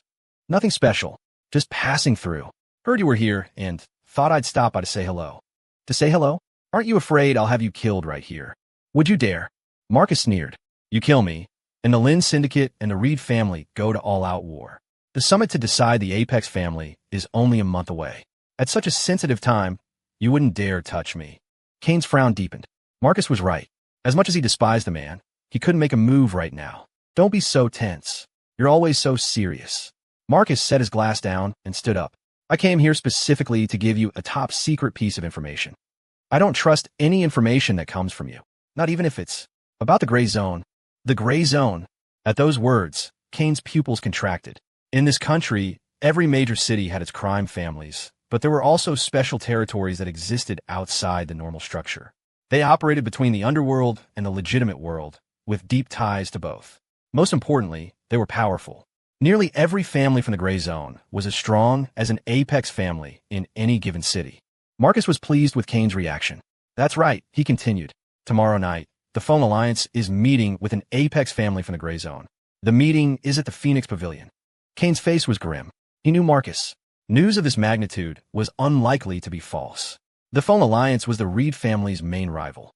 Their resources and power were nearly identical. If the Phone Alliance secured the backing of the gray zone, the Reeds would be in serious trouble. "And you just telling me this? News this important?" "That's right. I'm just a kind-hearted person. Can't help it." Marcus smiled, acting as if he were genuinely concerned for the Reed family's well-being. Kane obviously didn't believe a word of it, but regardless of Marcus's motives, he had to report this to Julian immediately. Clomp, clomp, clomp. Another set of footsteps echoed from the stairwell, drawing everyone's attention. Marcus looked over, curious. Someone else was upstairs with Kane? Kane's heart sank. Shit, I forgot Leo was still here. Exposing Leo to Marcus Lynn, dragging him into the middle of a family dispute, was the last thing he wanted. A guy like Marcus, the moment he saw Leo, would have him investigated. If he found out about the connection between Leo and Ava, he would use it to attack the Reed family without a second thought. He was about to signal Leo to go back upstairs, but it was too late. Leo's voice preceded him. "I'm telling you, the bathroom in this bar is impossible to find," he grumbled. "It's designed like a damn maze. Took me forever. Also, the faucet on the sink is broken. You guys should get someone to fix that." Leo reached the bottom of the stairs and finally noticed the charged atmosphere, his voice trailing off. In an instant, every eye in the room was on him. Kane slapped a hand to his forehead, a look of pure despair on his face. Scar glanced at him once, then looked away, utterly indifferent. Marcus, however, sized Leo up, his eyes filled with a predatory curiosity, as if he'd just discovered a new species of prey. An AU jacket? A student? He mused aloud, his gaze never leaving Leo. "Showing up here at this hour. Are you with the Reeds? I haven't heard of any new blood in the Reed family. The old man's illegitimate son, perhaps?" Marcus fired off a volley of questions, his eyes still locked on Leo, who was beginning to realize he had walked into something serious. He shot an accusing glare at Kane. "I even stalled upstairs to give you time, and you still haven't gotten rid of this guy." Hey, just passing through. Don't mind me. Leo plastered a timid smile on his face, bobbing his head as he tried to sidle past and out the door. As he walked by Marcus, Marcus didn't move. He just said one word, his voice soft. Scar. Click-clack. Don't move. The sound of a round being chambered echoed in the quiet bar. A black muzzle appeared in Leo's line of sight. This wasn't Kane's empty toy from upstairs. This one was real. Marcus, what the hell do you think you're doing? Kane roared, a jolt of fear running through him. He'd been terrified Scar would just open fire without a word. He didn't care about himself, but he couldn't explain a dead kid to Julian and Ava. More than that, for the Lynn Syndicate to kill someone in a Reed-owned establishment right in front of him was a direct and unforgivable insult. Seeing Kane so worked up only made Marcus more excited. It confirmed his suspicion that this student was someone special. Ping. Host has triggered a mission. Please rely on your own strength and courage to escape this perilous situation. Mission completion will be rewarded. Failure will result in punishment. The system's voice chimed in his head, but Leo's expression remained unchanged. Even without the system's prompt, he had no intention of just walking away. Being held at gunpoint time and time again was starting to seriously piss him off. Kane was one thing. The gun was empty, there was no real malice, and there was the connection to Ava. But this scarred-up goon? Who the hell did he think he was? Pointing a gun at him.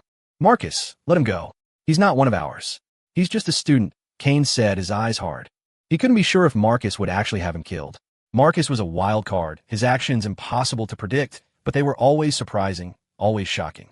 It was a big part of how the Lynn Syndicate had grown so powerful, so quickly. Marcus ignored Kane, turning to speak to Leo's back. Hey, student, don't be in such a rush to leave. Let's talk, shall we? His tone was conversational, but it held no room for negotiation. Leo didn't answer him. He lifted his head slightly, his 6-foot frame nearly matching Scar's. His eyes, now devoid of all emotion, locked onto the bodyguard. I hate having guns pointed at me. Leo's voice was low and menacing. Scar's lip curled into a contemptuous sneer, his eyes mocking. Oh, and what are you going to do about it? Fight back. He didn't take Leo seriously at all. In his eyes, Leo was just a normal kid. Leo took a deep breath, as if calming himself. Then, he slowly turned around, answering Marcus as he moved.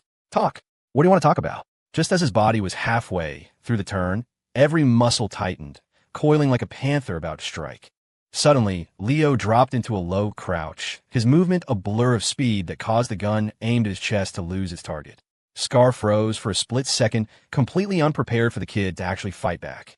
That split second was all Leo needed. As Scar tried to re-aim, a searing pain shot through his wrist, as if it had been caught in a steel vise. The next moment, Leo twisted sharply, snapping the bone. The gun fell from his limp hand. Leo's reflexes were faster. He caught the falling pistol seamlessly. There was no hesitation. A feral look flashed in Leo's eyes. He made his decision. Aiming at Scar's thigh, he pulled the trigger. Bang! The deafening report of the gunshot ripped through the bar. Arg! A raw scream of agony followed as Scar collapsed, the pain from his shattered wrist compounded by the agony of a bullet tearing through his leg. No matter how tough he was, he could only writhe on the floor and howl. But Leo wasn't finished. He spun around, leveling the gun at the stunned Marcus Lynn, and spoke, his voice flat and empty. Now, you still want to talk? The bar fell utterly silent. The staff stared, paralyzed by the scene unfolding before them. Marcus looked dazed, as if he couldn't process what had just happened, as if it were all a bad dream. Kane swallowed hard, his throat dry. Leo's actions had completely floored him.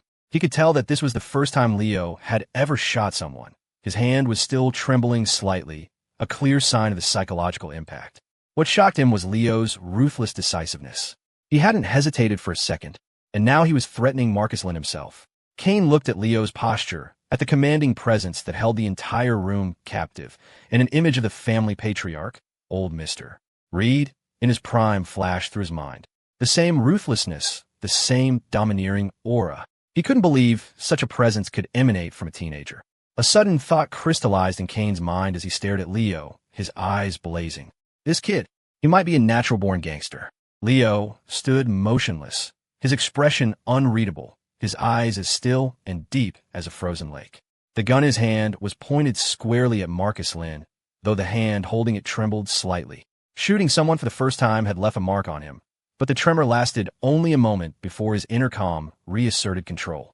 Thanks to the high-level firearms mastery skill, Leo not only understood the weapon instinctively, but also possessed pinpoint accuracy. The moment his fingers wrapped around the grip, he and the gun became one, every movement fluid and natural. By now, Marcus had recovered from his initial shock. He let out a breath, a dismissive smirk touching his lips as if Leo's threat meant nothing. "You won't shoot," he said dismissively. "If I die, the Lynn Syndicate and the Reed family will go to war." He never finished the sentence. A sharp crack shattered the room's silence. Bang! The bullet sliced through the air, whizzing past Marcus's ear and striking a bottle on the shelf behind him. The bottle exploded, showering the floor in glass shards. The shot hadn't hit him, but it made Marcus's face drain of color. He never imagined Leo would actually dare to fire, let alone with such precision. The Lynns and the Reeds going to war. Leo's voice was cold. "What the hell does that have to do with me?" Marcus stared. "Are you fucking kidding me? You're for real?" The calm composure vanished from his face. He turned his head mechanically toward Kane, his eyes filled with a mixture of disbelief and confusion. "What the hell is going on? Why did he shoot? I thought you said he wasn't one of yours." Kane read the question in his eyes and gave a slight, pale-faced nod. He, too, had been terrified by that last shot. Marcus Lynn could not die here. Fuck! A stampede of curses ran through Marcus's mind. He could still feel the stinging heat where the bullet had passed his ear, a stark reminder of how close he had just come to death. "Friend. No, hey, brother." Marcus's voice was strained, hastily correcting his term of address in an attempt to de-escalate. "Put the gun down first. We can talk this out." All his previous arrogance was gone, replaced by a raw, desperate plea. "When you're on the wrong end of a gun, you bow your head."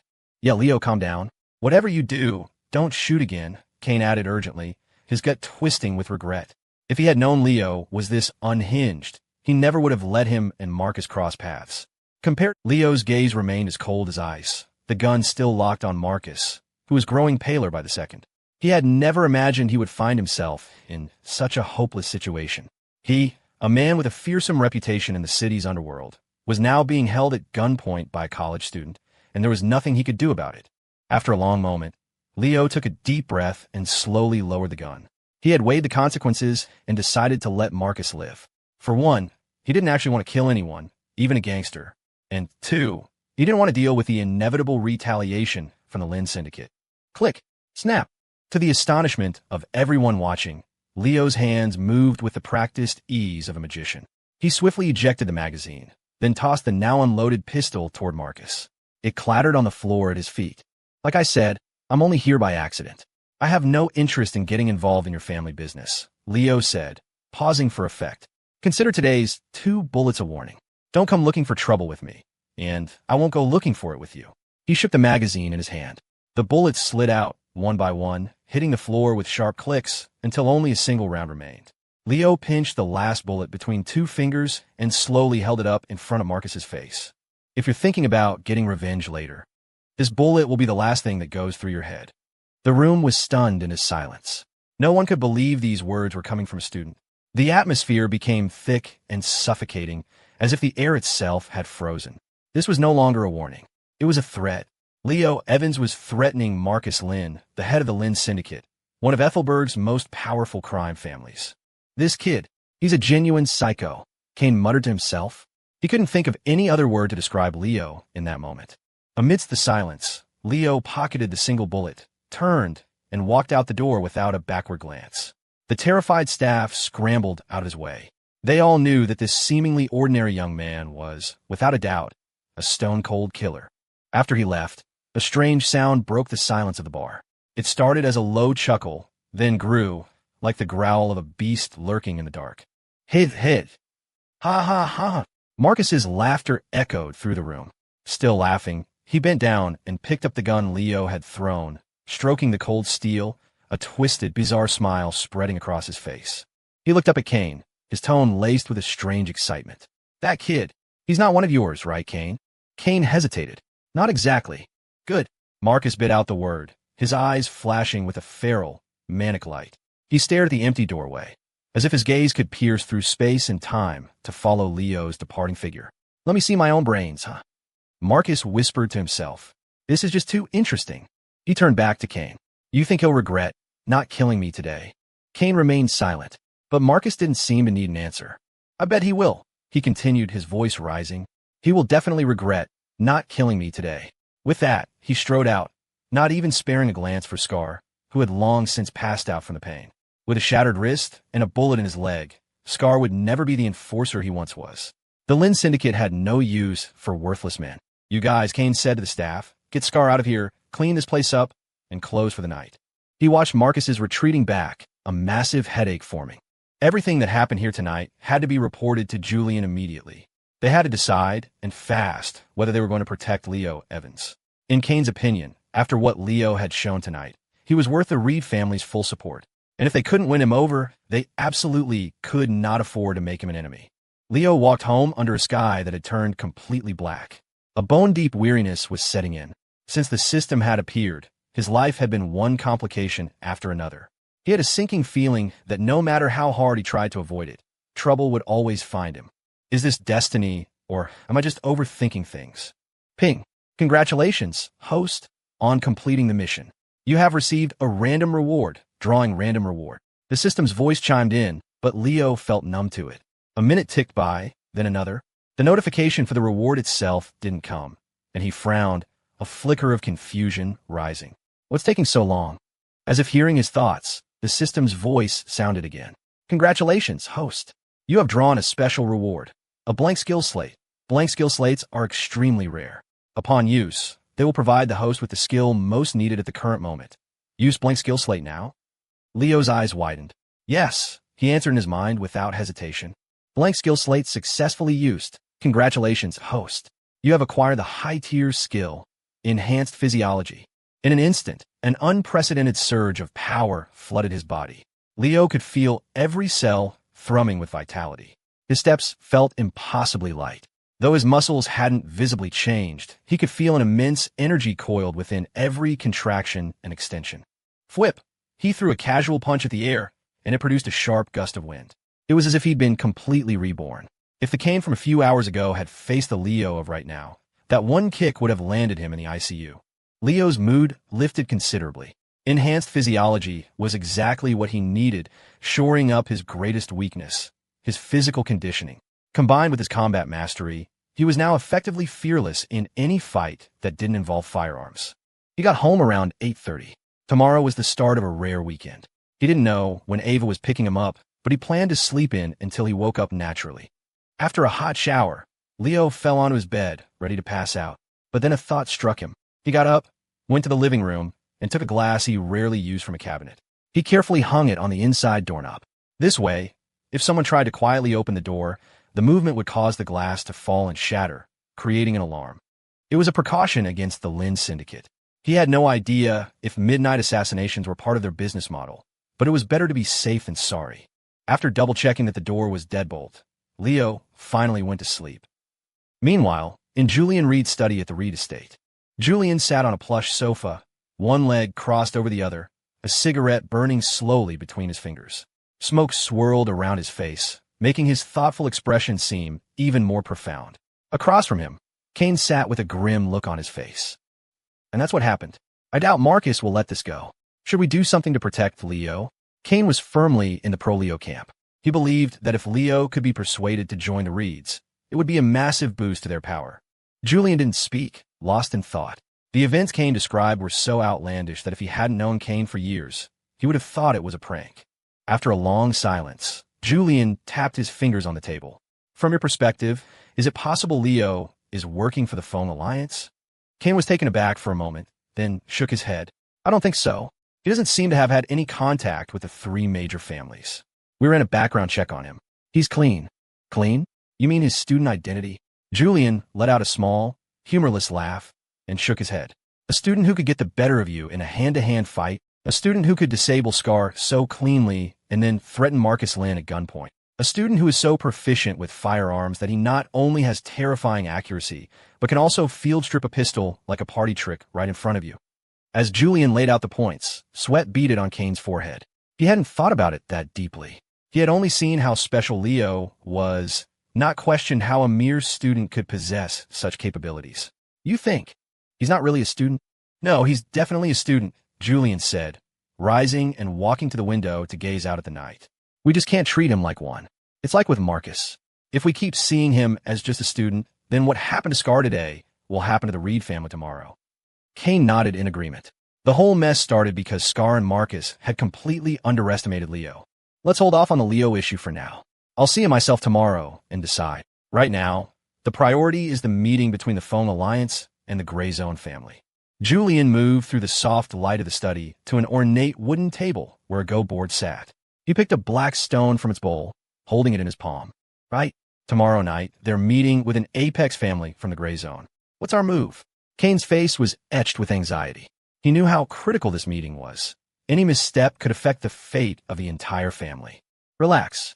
Don't be so tense. Julian's voice was as calm as a spring breeze. An apex family from the Gray Zone would never ally with the Foam Alliance. Why not? Kane asked, confused. Julian smiled, placing the black stone on the board with a satisfying click. He looked up, his gaze sharp. Because the Foam Alliance doesn't have the capital. Throughout history, alliances are built on mutual benefit. While the Foams have resources in the short term, their long-term decline is inevitable. Of the three great families in Ethelberg, the younger generation of the Reeds has me, the Lynns have Marcus, and the Foams. The Foams' younger generation has no one capable of leadership. To this day, the old patriarch, Victor Foam, is still calling the shots. Any apex family from the Gray Zone with half a brain isn't going to invest in a family that's doomed to fail. Julian's analysis cleared up most of Kane's confusion, but one question remained. If they aren't going to ally with the Foams, why would they arrange a meeting? Julian chuckled. They don't want to meet the Foam Alliance. They want to meet all three of Ethelberg's families. They deliberately leaked the news of this meeting to force our hand and the Lynns. They knew that once we found out, we would do whatever it takes to be at the Phoenix Pavilion. That way, they get to meet the leaders of all three families at once and achieve their real objective. I imagine Marcus figured that out, too. That's why he told you. Kane nodded, a wave of understanding washing over him. He looked at Julian with admiration and a profound sense of relief. Thank God the Reed family had Julian Reed.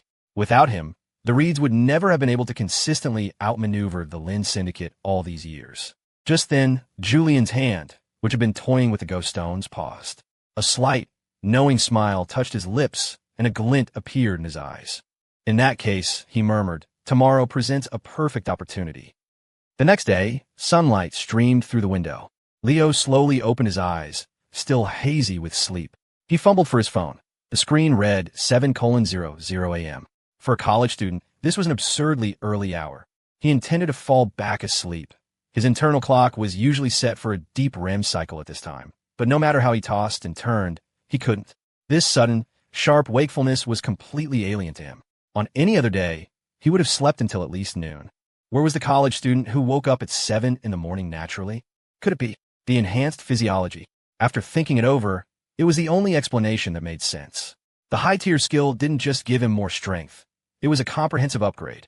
It made his cells more active and boosted his metabolism, which in turn significantly reduced his need for sleep. In other words, while a normal person needed 8 hours, Leo could now function at peak mental and physical capacity with 6 hours or even less. TCH, what a garbage skill. Robbing me of the simple pleasure of sleeping in, he muttered to himself. Resigned, he got up, washed his face, and went downstairs to grab breakfast. Morning. The usual. 1 order of soup dumplings and a soy milk, he said to the owner of the small breakfast joint. You got it. Have a seat. It'll be right out. The owner responded warmly, already moving with practice speed. Leo found a seat by the window. A few minutes later, the owner brought over a steaming bamboo basket of dumplings, followed by a hot bowl of soy milk. Thanks. While eating, Leo scrolled through his phone. He noticed Professor Miller had sent a message to the class Discord server last night that he'd missed. An outing? Since when has AU organized stuff like this? He read the message.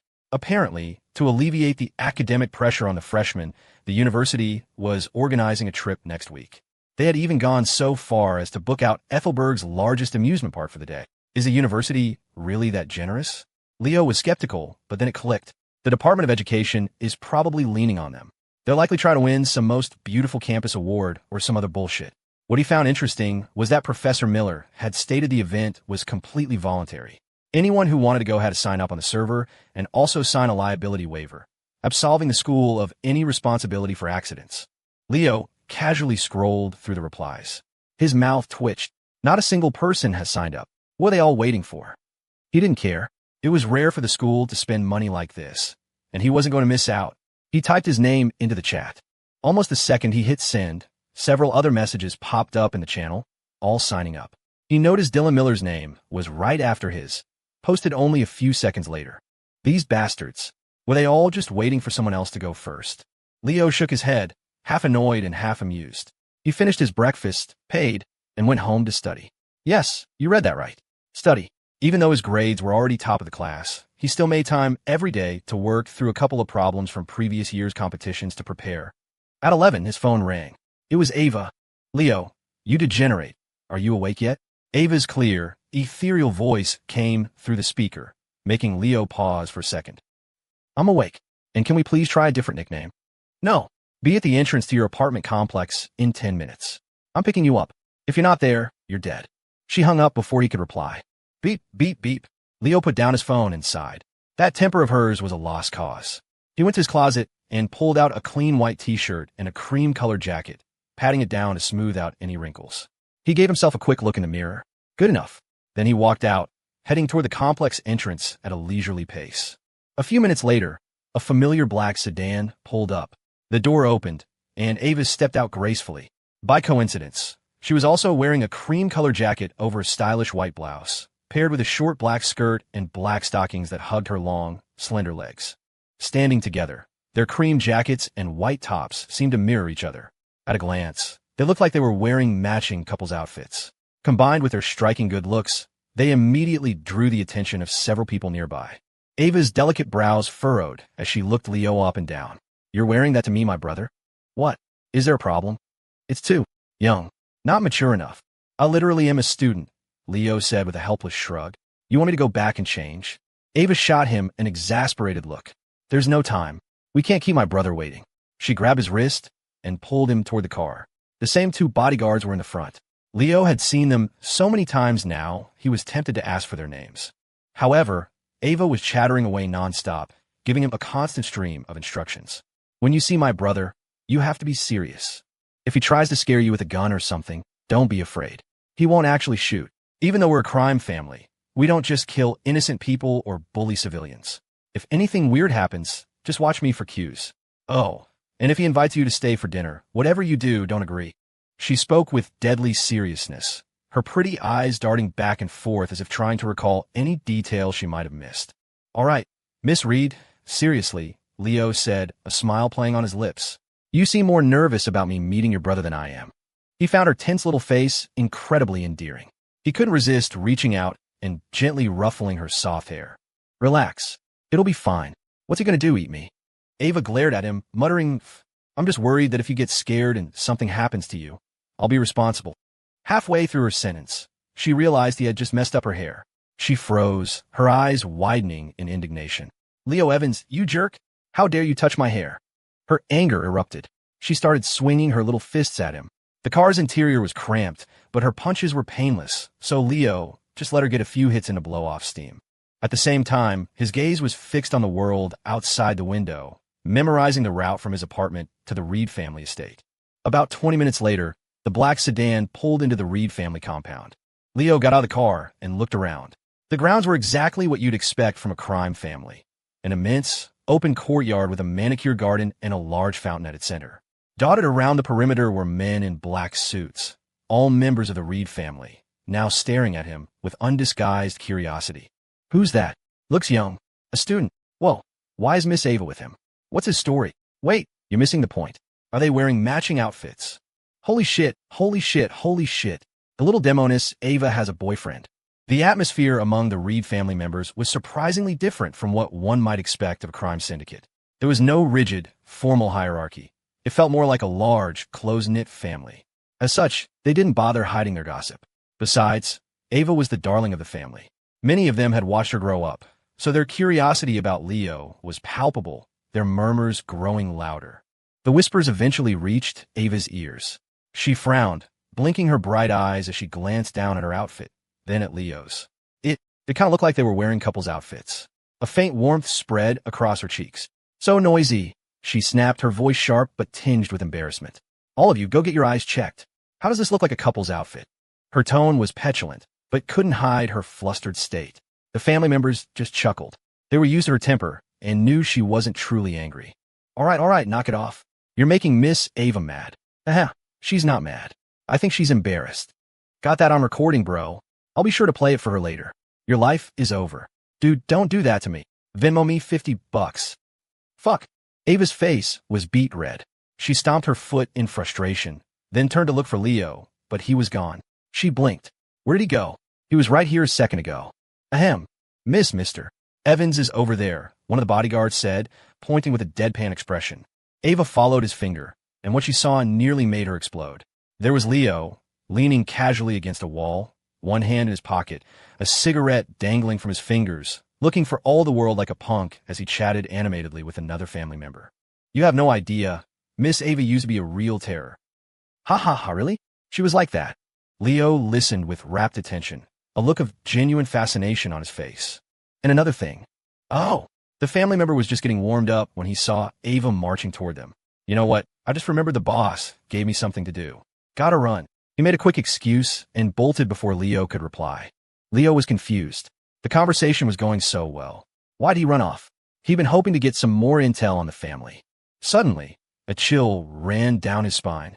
He whipped his head around to find Ava standing right behind him, a sickly sweet, gentle smile on her face that was more terrifying than any glare. He insisted on talking to me. You believe me, right? Leo swallowed hard, trying to explain. What do you think?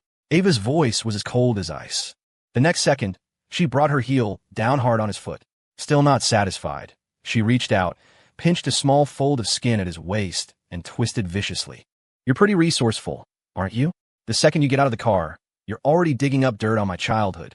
Ow, I wasn't digging. He brought it up. And you started smoking? The guy offered. It would have been rude to refuse, right? Oomph. Ava snorted, then glanced around. She noticed several family members peeking at them from a distance, gossipy grins on their faces. To them, the scene looked exactly like a young couple having a lover's spat. I'll let you off the hook this time. Now hurry up and follow me. Ava shot him one last glare, gave up on arguing, and grabbed his hand, pulling him through the main doors of the estate. Inside, Julian Reed was sitting on a sofa in the main hall, arms crossed, listening to a subordinate's report. At the sound of footsteps, he looked up just in time to see Ava dragging Leo in by the hand. His gaze lingered for a moment on their joined hands. He raised a hand gracefully, signaling his man to pause. Then, Julian stood up, a warm, disarming smile spreading across his face. Ava, you're back. And this must be Leo. Julian walked forward, extending a hand. Leo hesitated for a second before shaking it firmly. Hello, Mr. Reed. Leo's playful demeanor vanished, replaced by a more serious expression. Julian's every word and action projected an easygoing charm, but Leo was most wary of people like him. He knew that beneath the polished surface of the Reed family's leader, a predator was sleeping. Just then, the system's voice pinged in his head. Ping. Congratulations, host, on completing the mission and fulfilling your promise to Ava Reed. You have received a random reward, drawing random reward. Congratulations, host. You have acquired the low-tier skill, Cheap Shot. Leo was momentarily speechless. What kind of garbage skill is that? One undignified name. What does this skill do? He asked internally.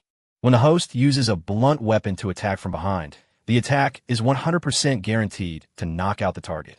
The duration of the stun is related to the force of the attack. Shit. As expected of a low-tier skill, Leo thought.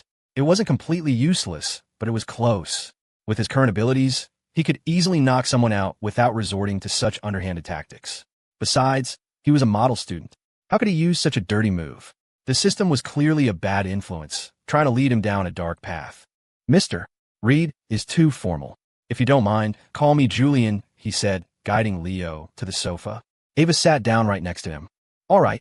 In that case, don't mind if I do, Julian. Julian smiled and nodded. Tea or coffee? Tea is fine. Okay. Sue, could you get 2 teas for myself and Leo, and a latte for Ava? With sugar.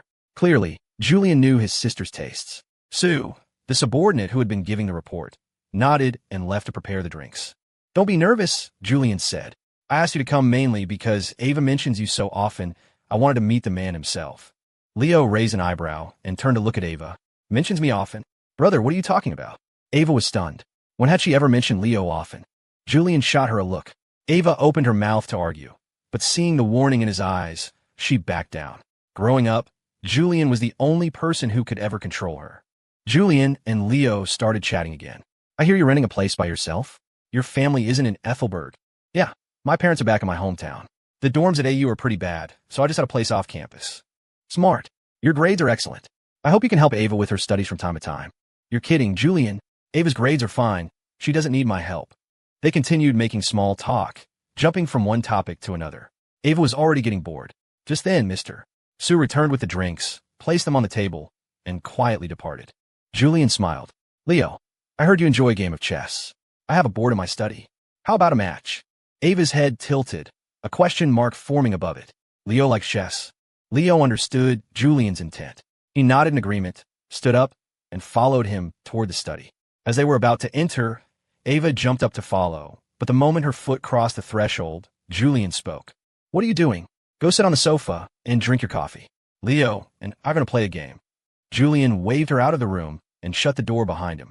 But, brother, Ava stared, shut out without a second thought. She wanted to bang on the door and demand to be let in, but as she raised her hand, her courage failed her. She stomped her foot in frustration, ran back to the sofa, and started muttering curses at her brother between sips of coffee. Inside the study, Leo and Julian sat across from each other at the Go board, its surface still empty. Julian placed the first black stone. There are some things that are difficult to discuss in front of Ava, he said. Leo followed with a white stone, nodding in understanding. I get it. They continued placing stones, their game evenly matched. Leo's skills were decent, and he was holding his own against Julian. Between the clicks of the stones, they got down to business. Kane told me everything that happened at the bar yesterday. Knowing Marcus, he'll definitely retaliate. And I told him if he wants revenge, I'll let him see his own brains. Whether you have the ability to do that is another question. What I'm curious about is where you learned all this. Your fighting skills, your familiarity with firearms. Where did it come from? I told Kane, I learned online. If you don't want to say, that's fine. It's not important. I only want to ask you one thing. What's that? Are you genuinely serious about Ava? The question made Leo's fingers freeze over the board. He looked up at Julian in surprise. Julian met his gaze, his eyes unwavering. Ava is different with you. Everyone in our family can see it. Maybe the girl doesn't even realize it herself, but I'm certain you hold a special place in her heart. So I want to know what you think of her. He paused, then added, think carefully before you answer. I'm very good at telling when someone is lying. Leo fell into a deep silence, a storm of complex emotions churning within him. What exactly did he feel for Ava? The room was quiet. Julian didn't rush him, simply toying with a game piece as he waited. After a long time, Leo placed a stone on the board. I don't know, he finally said. I don't know what I feel for her. Ever since that accidental confession, it feels like we've been tied together by some invisible string. When I see her angry, I find it cute. When I hug her, my heart races. If she were ever truly hurt or bullied, I think I'd become even more furious than I was in that bar yesterday. I find myself thinking about her face at random times. When I wake up from a nap in class, I instinctively look toward her seat. Even if I've made plans with my friends to spend the day gaming, if she asks for something, I'll ditch them without a second thought. It was the first time he had ever articulated these thoughts aloud. Leo looked up and met Julian's gaze. I've never been in a relationship, so I don't know if this counts as like, but if it does, then I think I like Ava. Julian listened intently, a faint smile playing on his lips. He could tell Leo's words were coming straight from the heart. Have you ever said any of this to her? No. Julian nodded. Of course not. If he had, his foolish little sister would have probably fallen for him completely by now. He didn't press the topic further. He had the answer he was looking for. The two fell silent again, focusing on the game. On the board, Leo's position was slowly deteriorating. What do you think of the Reed family? Julian asked, placing another stone. Leo thought for a moment. You're different. Not what I imagined a crime family would be like. Oh, and what did you imagine? Julian asked, curious. Cold-blooded, ruthless. A rigid hierarchy. Cruel, preying on the weak. Leo listed off a series of cliches. But I haven't seen any of that here. Sometimes, I don't even think you guys are gangsters at all. Julian couldn't help but laugh. You're not wrong. That's what outsiders say about us, too. We call ourselves a crime family, but we rarely do anything criminal. It has to do with why my father started the family in the first place. Years ago, my father offended a powerful family and was backed into a corner. He had to build his own strength to protect himself. But as he made more enemies, he had no choice but to use harsher methods to fight back. Over time, the outside world branded the Reeds as a crime family. Leo nodded. So, The Reed family had earned its reputation fighting against other crime families. As the Go board filled with stones, the state of the game became clear. Leo looked at the board with a wry smile. His defeat was inevitable. While his skills were solid, they were no match for Julian's. He could also sense that Julian wasn't even playing at full strength. Otherwise, the game would have ended long ago. He wished the system would grant him a Go mastery skill right now, just so he could wipe that confident look off Julian's face. With the game over, Julian looked directly at Leo. What are your plans for the future? Leo shook his head slightly. I don't know. Take it one step at a time, I guess. I'd really like to go back to my old, quiet life. Julian chuckled, his gaze sharp. But you know that's impossible now. Whatever your reasons were for hiding your abilities in the past, the moment Marcus Lynn noticed you, your quiet life was over. Even if you killed Marcus, that fact wouldn't change. Leo nodded silently. He knew it was true. He just didn't want to face it. Everything had happened too suddenly. The appearance of the system, the strange and confusing feelings for Ava, the feud with Marcus. It all stemmed from that one public confession. Sometimes he wondered, if he had confessed to someone else that day, would his life still be this complicated? But then, whenever he saw Ava, a strange sense of relief would wash over him. If it hadn't been her, he knew he would have regretted it. This contradiction was enough to make him laugh and cry at the same time. Julian sensed Leo's inner conflict. He cut straight to the point. Leo, will you join the Reed family? Leo's eyes widened in surprise. Julian continued, his voice steady and serious. As long as you can promise to treat Ava with all your heart, if you join us, I, Julian Reed, can guarantee that no one in Ethelberg City will ever be able to disturb your lives. Not even the Apex families from the Gray Zone. Anyone who touches you dies. Julian's eyes flashed with a piercing light. He stared at Leo, his tone filled with an arrogant confidence. Leo knew that this was the real Julian Reed, the true king of the family. He remained silent, and Julian waited patiently for his answer. After a long, thoughtful pause, Leo finally shook his head. Julian's brow furrowed as he stood up, his voice taking on a harder edge. Are you refusing me? Aren't you worried that by doing so, you'll make an enemy of the Reed family? Leo stood as well, meeting Julian's intense gaze. I won't join any family, he said earnestly, and being under your protection. For me, that would be a cage. The Reed family is different.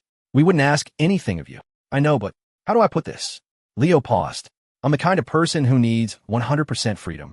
I want my destiny to be in my own hands, not controlled by any outside force.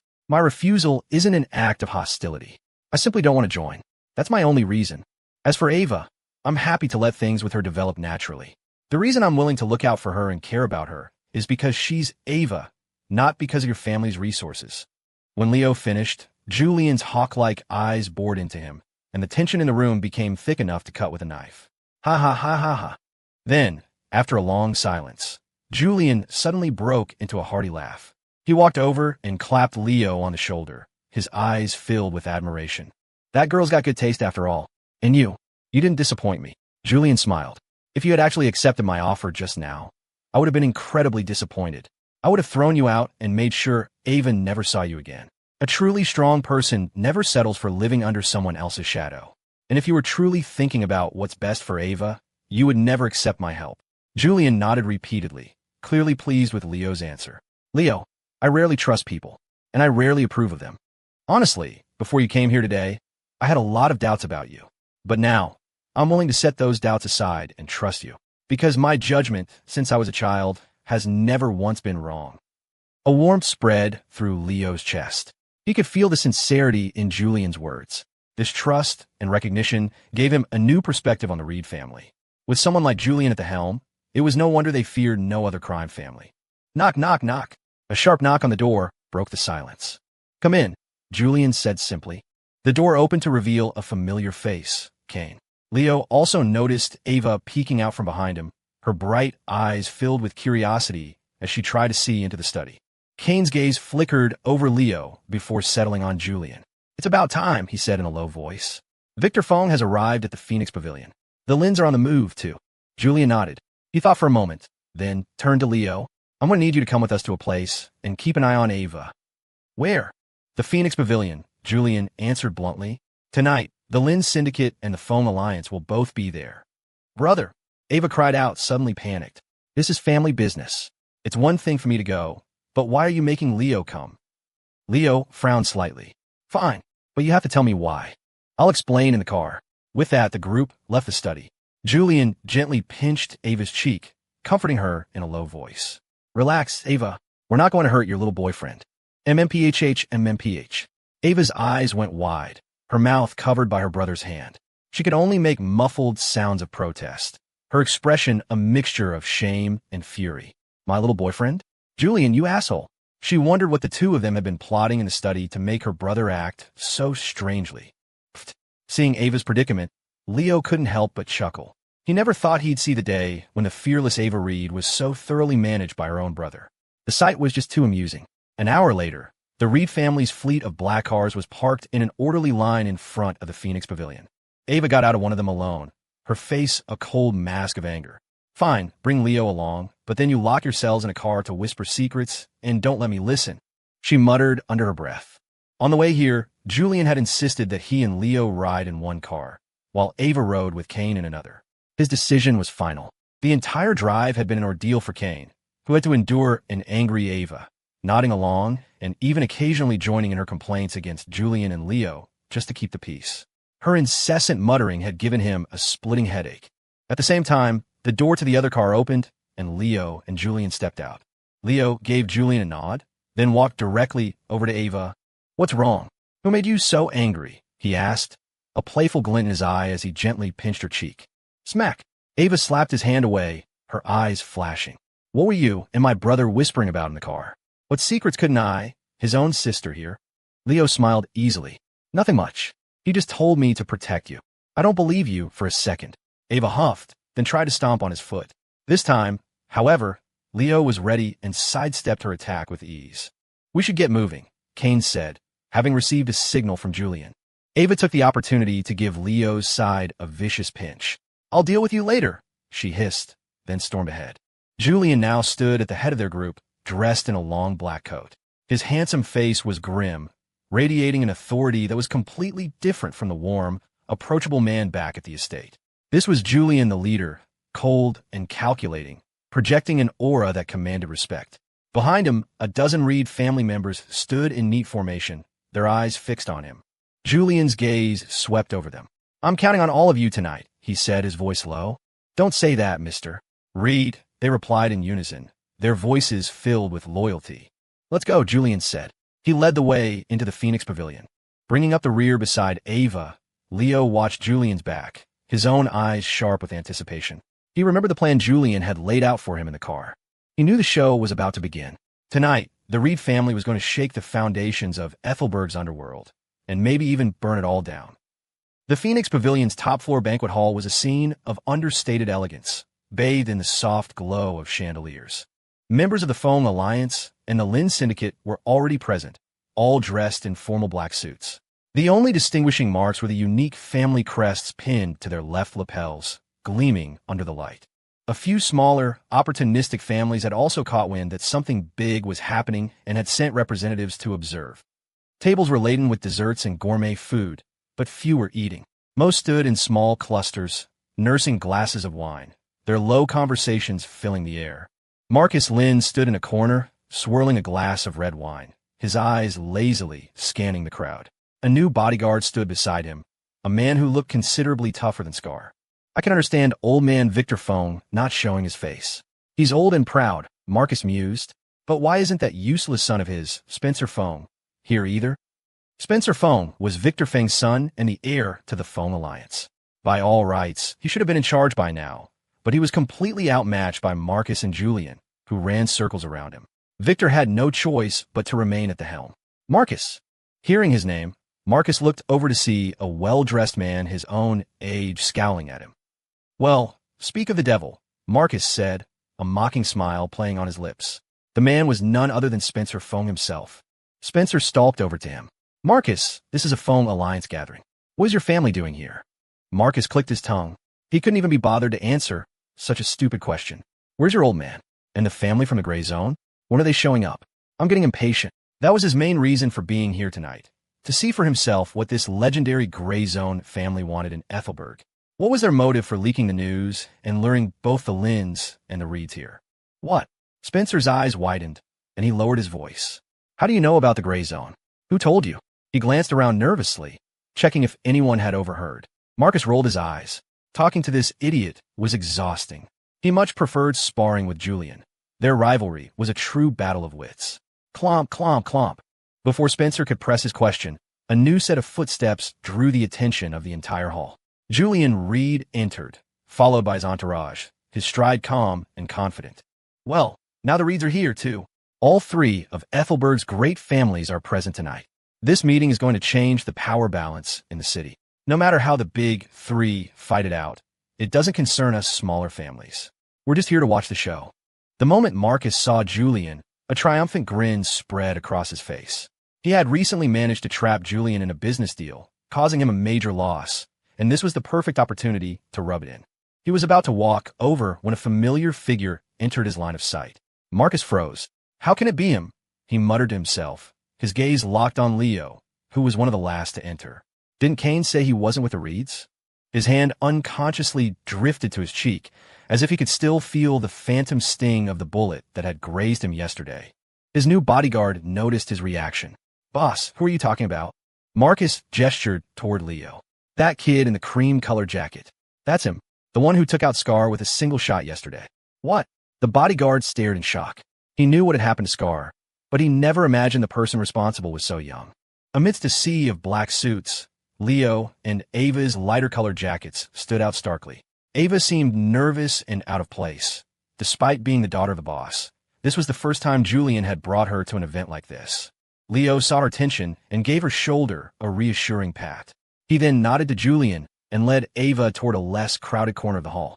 Leo led Ava to a table, sat down first, and started eating without a second thought. He was genuinely starving. Aside from the soup dumplings that morning, he hadn't eaten a thing.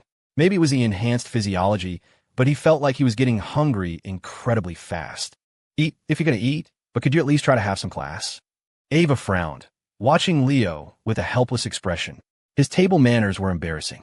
The room was full of people, and their matching outfits were already conspicuous enough. Now, with Leo devouring his food like a wild animal, more and more eyes were turning their way. Damn, this roasted chicken leg is incredible, Leo said, grabbing one and tearing into it. He had to admit, everything at the Phoenix Pavilion was meticulously prepared by top-tier chefs.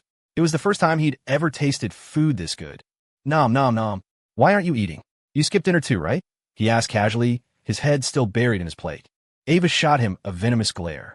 She had been hungry, but now his antics had made her lose her appetite. She huffed, responding irritably, "Don't worry about me. I'm not hungry." Just then, a voice laced with surprise cut through the air. Well, if it isn't little Ava Reed. It's been a long time. Ava looked up, and her face instantly darkened. Staring back at her was Marcus Lynn's punchable face. His gaze lingered on Ava for a moment, a flicker of surprise in his eyes. He hadn't expected Julian Reed to bring his sister along this time. Not that he would dare touch her. He knew the consequences of hurting Ava would be far more severe than hurting Julian. The entire city knew how doted upon Ava was by the Reed family. If anything happened to her, the Reeds would unleash their full, insane fury in retaliation. Ava watched Marcus warily. She'd met him a few times and knew this obnoxious guy was her brother's sworn enemy. Marcus ignored her hostile stare, offering a lazy smile before turning his attention to Leo. Feigning curiosity, he asked, "And who's this little sister Ava? A bit of new face. Care to make an introduction?" In truth, the first thing Marcus had done after returning last night was get a file on Leo. What baffled him was that the file showed no connection whatsoever between Leo and the Reeds. By all accounts, he was just an ordinary student. Marcus had assumed Kane was right, that Leo wasn't one of them. But now, it seemed that wasn't the case. Marcus's eyes shifted between Ava and Leo, sensing their relationship wasn't as simple as it looked. If Leo was truly part of the Reed family, Marcus would have to reevaluate all his plans against them, factoring in this new, unknown variable. When Ava saw Marcus's focus shift to Leo, a wave of panic washed over her. She knew how cunning and treacherous Marcus was and worried Leo would get dragged into her family's mess. She grabbed Leo's hand, ready to pull him away from this vile man. But Leo just gave her a reassuring look, gently slipped his hand from her grasp, and casually tossed the half-eaten chicken leg onto his plate. He then meticulously wiped his hands with a napkin. "Mr. Lynn, you must have a short memory," Leo said with a slight smile, his tone dripping with mockery. Didn't we just see each other at the bar last night? How could you forget me so soon? After speaking, Leo tilted his head slightly, extended a hand toward Marcus, and formed a pistol with his index and middle fingers. He aimed it at Marcus. Bayou, he mouthed, a perfect reenactment of the moment in the bar when he'd pulled a gun on him. Marcus's face instantly turned cold. Leo's gesture was a blatant humiliation. He took a deep breath, a sinister smile spreading across his face. In Ethelberg City, I've never met anyone who dared to insult me like this. Leo just grinned and pointed at himself. Well, now you have. Are you really determined to make an enemy of the Lynn Syndicate? A fight to the death? That's up to you. I don't really care, Leo said, taking Ava's hand and standing up. But I should remind you, I'm still saving that bullet for you, Mr. Lynn. You might want to tread carefully. With that, Leo led Ava away, leaving Marcus standing alone. Marcus's expression was grim, his eyes fixed on Leo's retreating back. He took a sip of his wine, lost in thought. Just then, his new bodyguard silently approached and whispered in his ear. Boss, you want me to get a few of the boys and take care of him tonight? Marcus's index finger tapped lightly against the wine glass, producing a crisp sound. A cold glint flashed in his eyes. After a moment of contemplation, he slowly shook his head. Leave a be for now. Him and Ava Reed. Without my direct order, no one in the Lynn Syndicate is to touch them. Yes, boss. The bodyguard replied respectfully before melting back into the shadows. Marcus let out a slow breath. He knew he had too little information to understand who Leo really was or what his connection to the Reeds truly entailed. And the decisiveness and ruthlessness Leo had shown last night were not traits of an ordinary person. Marcus Lynn never made a move without absolute certainty. What he wanted was a single devastating strike, one that hit its mark and left no loose ends. Leo, you better explain yourself. Ava snapped, yanking her hand away from his. She grabbed him by the collar, a playful anger on her face. Why did you meet with that snake Marcus Lynn yesterday? How did you piss him off? Why are things so tense that he's talking about a fight to the death? And what was that gesture just now? Pretending to shoot him? What was that about a bullet? An NMPH? Seeing Ava's barrage of questions, Leo had a sudden flash of inspiration. He did what Julian would have done and gently pinched her lips closed. Ava's eyes widened in shock. With her mouth sealed, all she could manage were muffled M sounds. She flailed her hands angrily, swatting at his. Smack! Smack! Smack! Leo, you've got a lot of nerve, pinching my lips. Her eyes were practically shooting fire. Leo realized he wasn't getting out of this one. With a sigh, he told her everything that had happened at the bar last night. Of course, he omitted a few details. Okay, he omitted most of them. He told her he'd coincidentally run into Marcus at the bar and accidentally offended him. As for the bullet, Leo explained that after their argument, he'd threatened Marcus, saying he'd feed him one. But even though Leo's story sounded plausible, Ava just rolled her eyes. She didn't believe a single word of it. She had felt the tension between Leo and Marcus just now. There was no way it was just a minor conflict. But she wasn't stupid. She knew Leo was hiding the truth to protect her, so she didn't press him further, pretending to buy his fabricated tale. Whatever. From now on, you stay away from Marcus Lynn. If there's really bad blood between you, I'll talk to my brother and see if he can help you sort it out, Ava said, pointing a finger at his nose. Her tone was serious, tinged with genuine concern.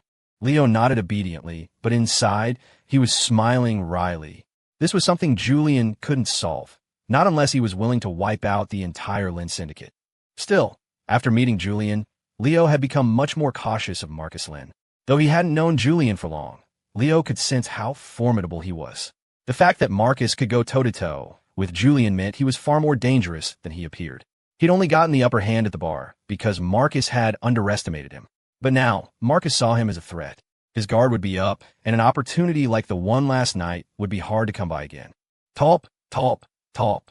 A steady, unhurried series of footsteps echoed through the banquet hall, drawing the gazes of everyone present toward the entrance. A man with salt and pepper hair and a resolute face walked in slowly, followed by several others who carried themselves with a similar air of importance.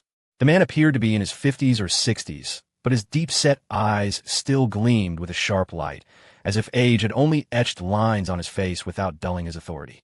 Pinned to his left breast was an exquisite family crest glittering under the lights, the unique symbol of the Fong Alliance, a mark of its honor. This was the current head of the Fong family, Victor Fong. Walking beside him was another middle-aged man. Victor held out a hand in a slight gesture of invitation, indicating for the man to walk ahead of him. There were more than a few sharp-eyed individuals in the room who could guess the man's identity from Victor's deference. He had to be the representative from the apex family of the gray zone. In that instant, the relaxed atmosphere in the hall grew tense. Julian Reed and Marcus Lynn both straightened up, their expressions turning grave as they watched the middle-aged man. Others put down their glasses and plates. The entire banquet hall fell silent, the only sound the steady rhythm of footsteps. TSK, Old Man Fong is still going strong. Probably has a few more years left in him, Marcus muttered, his eyes on Victor, a hint of frustrated resignation in his voice. As long as Victor Fong was standing, the Fong alliance remained powerful, and both the Lin and Reed families struggled to find a weakness to exploit. But Marcus's gaze shifted to Spencer Fong, a flicker of disdain in his eyes. He shook his head slightly, as if he could already see the family's future. The day that Wei Spencer takes over, that's the day the Fong alliance begins its decline. The day it dies.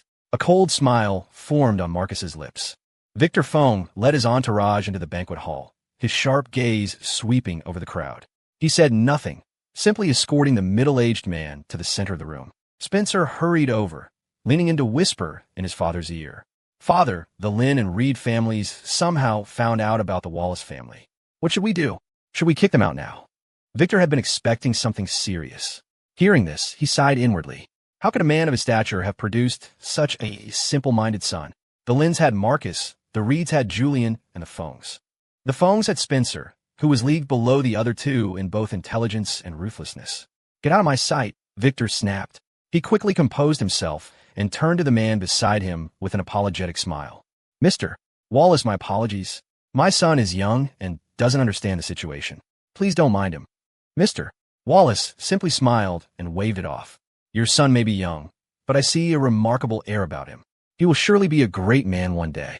A bitter smile touched Victor's lips. You're too kind, Mr. Wallace.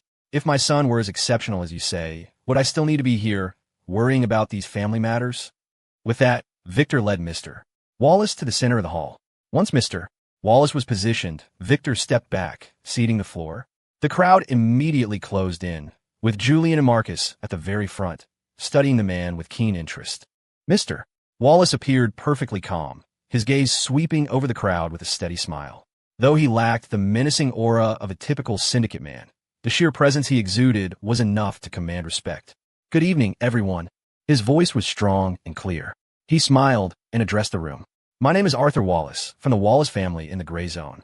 He looked around, his eyes shining. I'd like to thank the Fong family for providing me with this stage.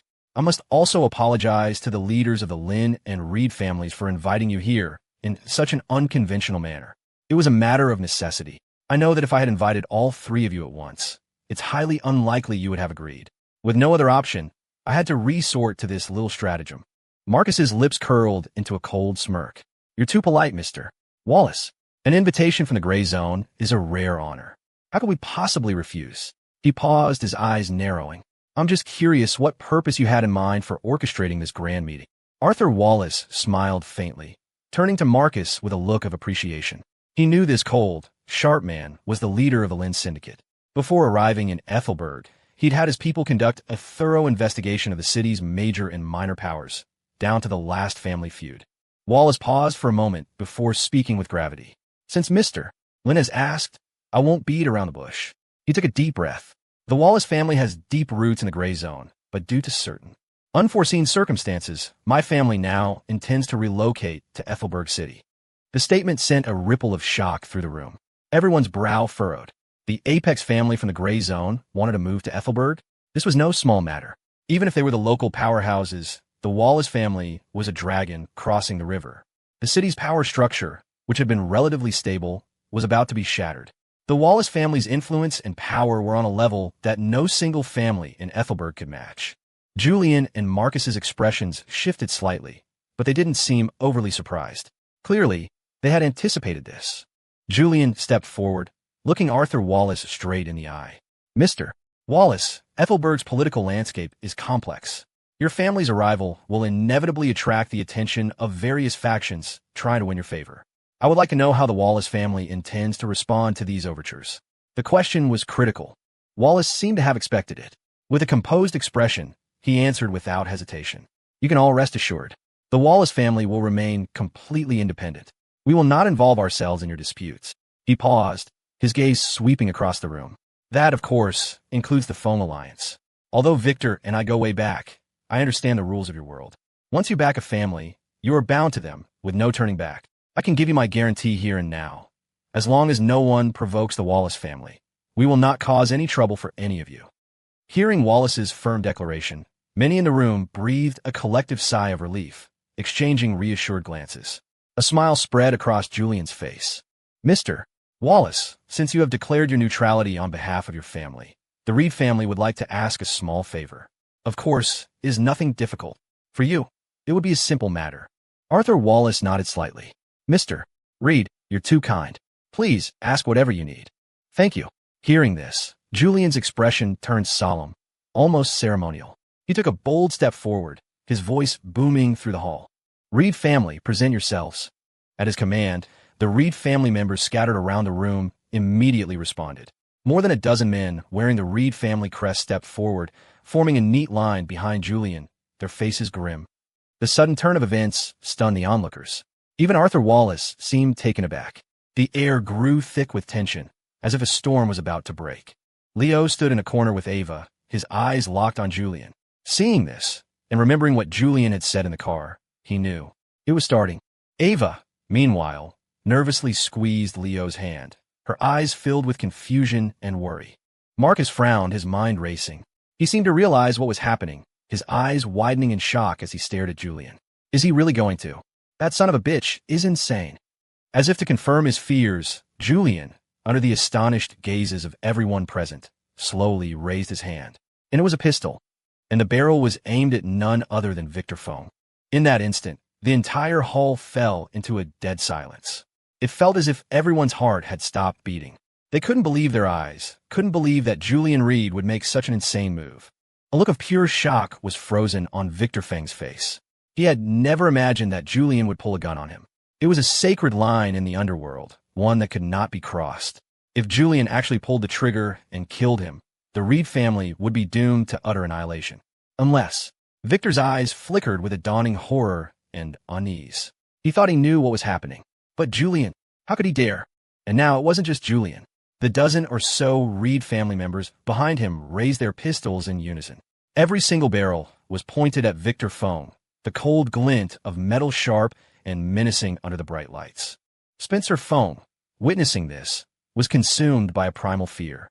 He roared, "Julian Reed, what the hell do you think you're doing? Are you insane?"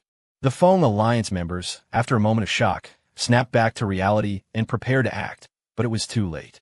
A deep, inscrutable smile crept across Julian's face. Under the intense scrutiny of countless eyes, he slowly began to squeeze the trigger.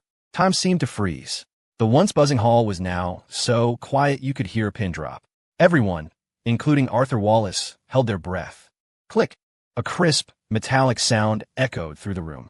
Everyone's heart clenched, but the expected gunshot never came. Julian's pistol hadn't fired a bullet. Then, something even more astonishing happened. In front of the bewildered crowd, Julian and the dozen Reed family members behind him slowly, deliberately, turned their pistols on themselves, aiming the barrels at their own hearts. The sudden move left everyone utterly baffled.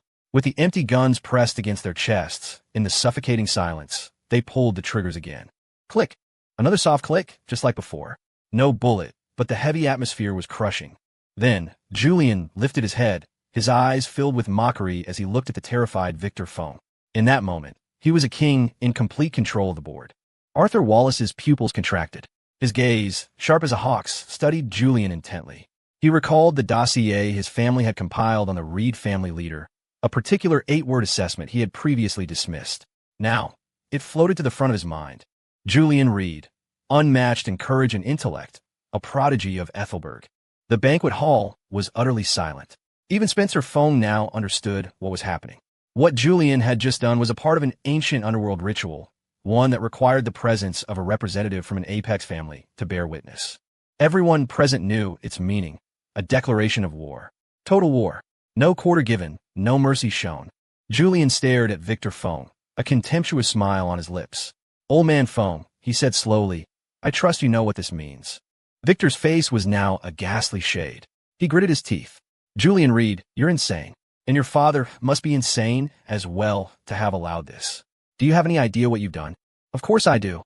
That's why I asked Mr. Wallace for this favor, Julian said before turning to Arthur Wallace. Mr. Wallace, I ask you, in your capacity as a representative of an Apex family, to serve as the witness to this declaration. From this day forward, there will be no possibility of peace between the Reed family and the Phone Alliance. It is a war to the last man. Within 1 month, no matter the cost, one of our families will be annihilated. Julian's voice was filled with a finality and ruthlessness that sent a chill down everyone's spine. Arthur Wallace's earlier smile was gone. He looked at Julian with new seriousness, realizing he'd been played. Julian had leveraged his status as a neutral party to sanctify this declaration, dragging him into the conflict as an official witness. Whether this was a spur-of-the-moment decision or a preconceived plan, Arthur Wallace knew he had to reevaluate his assessment of the Reed family's leader. Very well, Wallace said, his voice firm and decisive. On behalf of the Wallace family, I hereby witness the Reed family's declaration of war upon the Phone Alliance. He didn't hesitate. Since the Wallace family was relocating to Ethelberg, the destruction of either the Reeds or the Phones would create a massive power vacuum and free up resources. For his family, it was a beneficial outcome. There was no reason to refuse. With his words, the die was cast. There was no turning back. The members of the smaller families swallowed hard. They realized this war would change everything. Trembling, they pulled out their phones and sent frantic messages to their own families. The Reeds and the Phones were at war. The news spread through Ethelberg like wildfire, sending shockwaves through every syndicate in the city. Marcus Lynn let out a long breath, staring at Julian with a mixture of shock and disbelief. The man is a fucking lunatic. He had never imagined Julian would be so ruthless as to publicly declare war on the Phone Alliance. How'd he have the nerve? Brother, Ava whispered, her face etched with worry as she looked at her brother's back. Leo placed a comforting hand on her shoulder. He remembered what Julian had said to him in the car just a few hours ago, the words echoing in his mind. At the pavilion tonight, I'm going to declare war on the Phones. Once it starts, both sides will use every dirty trick in the book. It won't end until one family is completely destroyed. There's no room for negotiation. So, for the next month, I need you to protect Ava. My plan is thorough, but accidents can happen. Leo, you're my wild card. Leo didn't want to be involved in this war, but faced with Julian's request and his trust, he had agreed. It was because of that trust and the way Julian treated him. He treats me as a trusted ally, so I will repay him as one, Leo thought to himself. Julian's move had completely blindsided Victor Phone. He couldn't comprehend why Julian would choose this moment to declare war. The conflicts between the major families had always been fought in the shadows, a war of attrition. A blatant, public challenge like this was unprecedented. To have the Reeds and Phones tear each other apart, only for the Lynn Syndicate to reap the benefits? Impossible. Julian would never hand Marcus such a victory. Victor's brow was deeply furrowed. He just couldn't figure it out. Old man Phone, I can tell you one more thing, Julian said. He suddenly raised a hand and pointed across the room directly at Ava. If you want to beat me, you'll have to go after my sister. She's my only weakness. His words were utterly cold. Take my sister and the Phone Alliance wins. Otherwise, I am 100% certain that I will destroy your family within 2 weeks. Following his finger, dozens of eyes converged on Ava. She grew nervous, gripping Leo's hand tighter, trying her best to appear composed. Victor Fang's gaze rested on Ava for a moment, then swept past Leo without a second thought. He didn't give the boy any notice. As for Julian's words, he dismissed them with a snort. He and Marcus had known for years that you couldn't believe a single word that came out of Julian Reed's mouth. To do so was to walk into a fatal trap. If he actually made a move on Ava, he'd be falling right into Julian's scheme, leaving the Phone Alliance with no way to fight back. I've said my piece. Now, we won't disturb you any longer. Let's all go and make our preparations, Julian said. He gave a slight nod to Arthur Wallace, then turned and led the Reed family members slowly out of the hall. Leo and Ava followed behind. Before leaving, Leo scanned the crowd one last time, memorizing the faces of the key players. At the banquet tonight, aside from Marcus Lynn, no one had paid him any mind, dismissing him as just another insignificant member of the Reed family. And that was exactly the effect Julian wanted. In the coming war, Leo would be the most important card in his hand. Phew, finally over, Kane muttered, lighting a cigarette as he followed Julian out of the Phoenix Pavilion.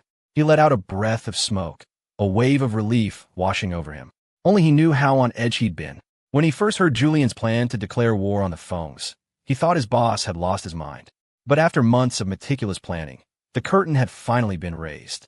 Victor Fong probably never dreamed that we've already mapped out all of his strongholds. We've even quietly taken over a few of them.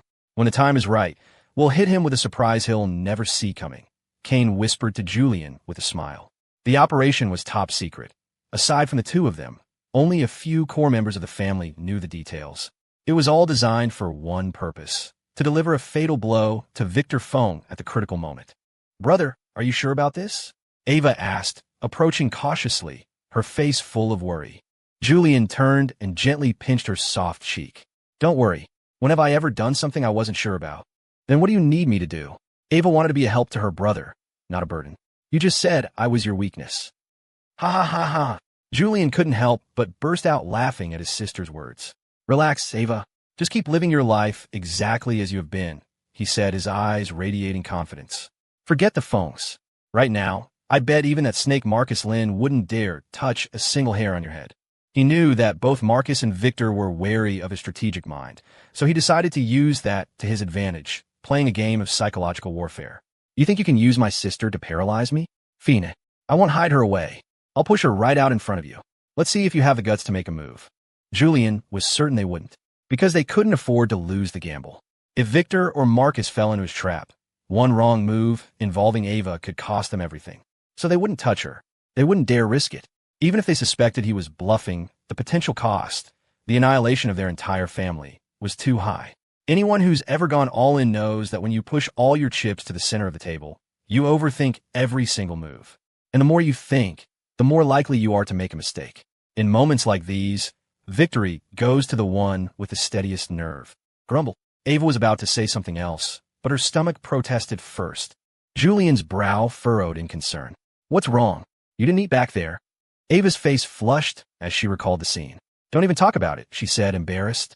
"You have no idea how Leo was eating in there. He looked like an absolute pig. It was so mortifying I lost my appetite." Julian chuckled at that. He looked over at Leo, raising an eyebrow. Leo just gave an innocent shrug. Then Julian turned back to Ava. "Why don't you have Leo take you to get something to eat now?" "Huh? Why can't I just eat at home?"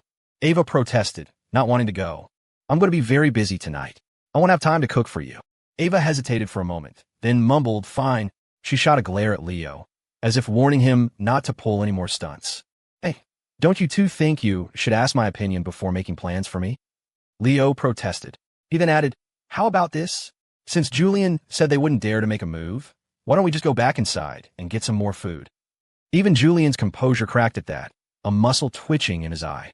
"If you do that, then I really can't guarantee anything," he said, sounding utterly defeated. "You declare war, make a grand exit, and then go back for leftovers?" That was basically taking a crap on Victor Fang's face. Hearing that it was a no-go, Leo actually looked disappointed. Julian couldn't be bothered with him anymore. He left Leo and Ava behind and departed with the rest of the Reed family members. "We're heading back. Leo, you take good care of my sister." With that final instruction, the convoy of Reed family cars sped away without a moment's hesitation, leaving Leo and Ava standing there, dumbfounded. Leo's mouth twitched. He was starting to think Julian Reed was a little unhinged himself, trusting him with his precious little sister just like that. If he had any ill intentions, the entire Reed family would be finished. Julian had said Ava was his weakness, and by entrusting her to Leo, he was showing the ultimate level of trust. "So, you want to go eat?" Leo asked.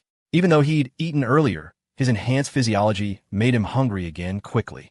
Ava gave him an annoyed look, pulled out her phone, and started searching for good restaurants nearby. Leo snuck a peek over her shoulder. Ava, completely oblivious, was focused on her screen, her finger flying across it as she scanned pictures and reviews.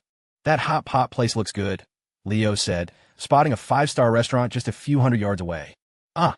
Leo's voice, suddenly right next to her ear, made her jump. Startled, she fumbled her phone, sending it flying. Luckily, Leo's reflexes were sharp. He snatched it out of the air. "Are you trying to kill me?" Ava snapped, turning to yell at him, but she stopped short when she realized just how close his face was to hers. She felt her cheeks instantly burn, as if on fire. Her heart started to pound, faster and faster. The feeling of his warm breath on her skin made her blush even deeper. In his lunge to catch the phone, Leo's arm had moved forward, bringing his chest almost flush against her back. It was as if he was hugging her from behind. The air grew thick with a palpable tension. They held each other's gaze for a second before quickly looking away, unsure of where to focus. Anyway, I saw a hot pot place that looked pretty good, Leo said, clearing his throat to break the charged silence.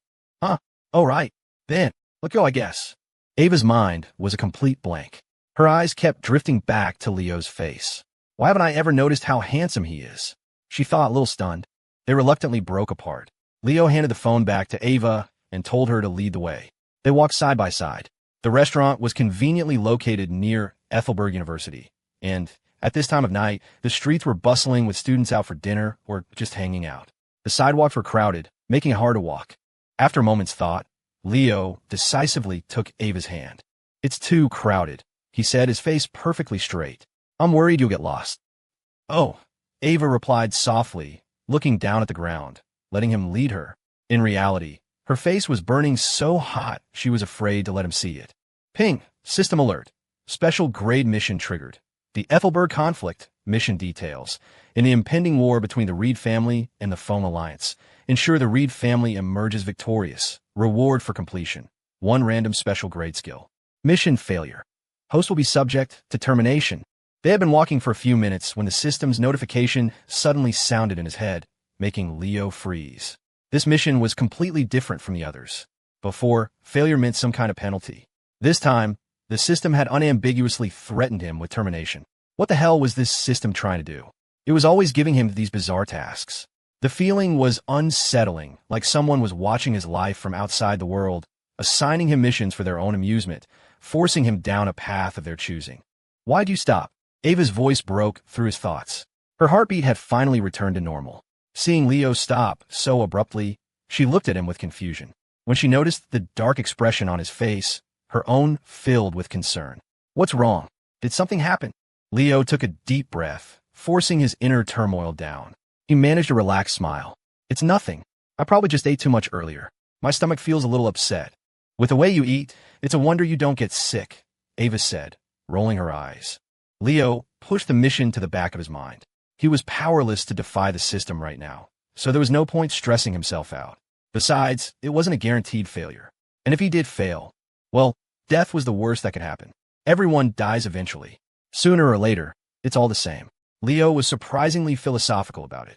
At his age, he figured he should just eat, drink, and live his life without overthinking things. The two of them walked through the deepening twilight and finally arrived at the hot pot restaurant. A cheerful waiter led them toward their table. Suddenly, Leo stopped. He thought he heard a familiar voice nearby. I'm telling you, my buddy is useless. Not only does he copy my homework every day, but he sleeps through every class. The snoring. Leo's mouth twitched. He knew that voice all too well. He turned his head and, sure enough, it was that jackass Dylan Miller. Dylan was in the middle of his meal, sitting across from a girl who looked like another EU student, though Leo had never seen her before. Leo gave Ava a quick look, then tiptoed up behind Dylan, who was completely oblivious, still spouting nonsense to impress the girl. But what can I do? I'm just too loyal. I can't stand to see a friend go down the wrong path. With my help, his grades are getting better every day. Thump! Dylan felt a pair of hands land on his shoulders. Annoyed, he turned around.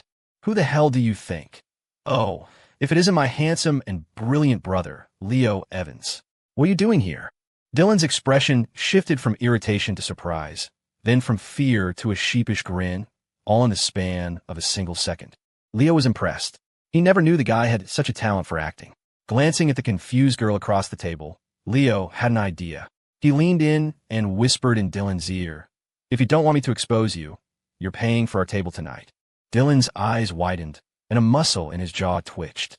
This was blackmail, pure and simple. But one look at the girl sitting across from him, and his pride took over. He gave a reluctant nod. Then it dawned on him. He looked at Leo quizzically. "Our table? Who are you with?" Before he could finish, Dylan saw Ava standing behind Leo.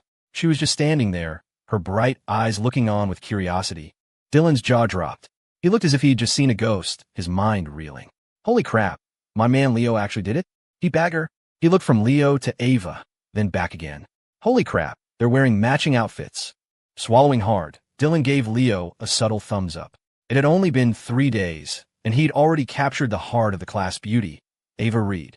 Dylan Miller bowed to no man, except his brother Leo. "All right, waiter, we'll take this table right here," Leo announced decisively, quickly sitting down at the empty table next to Dylan's. He wasn't giving him a chance to back out. Dylan's eye twitched. He actually had been planning to back out.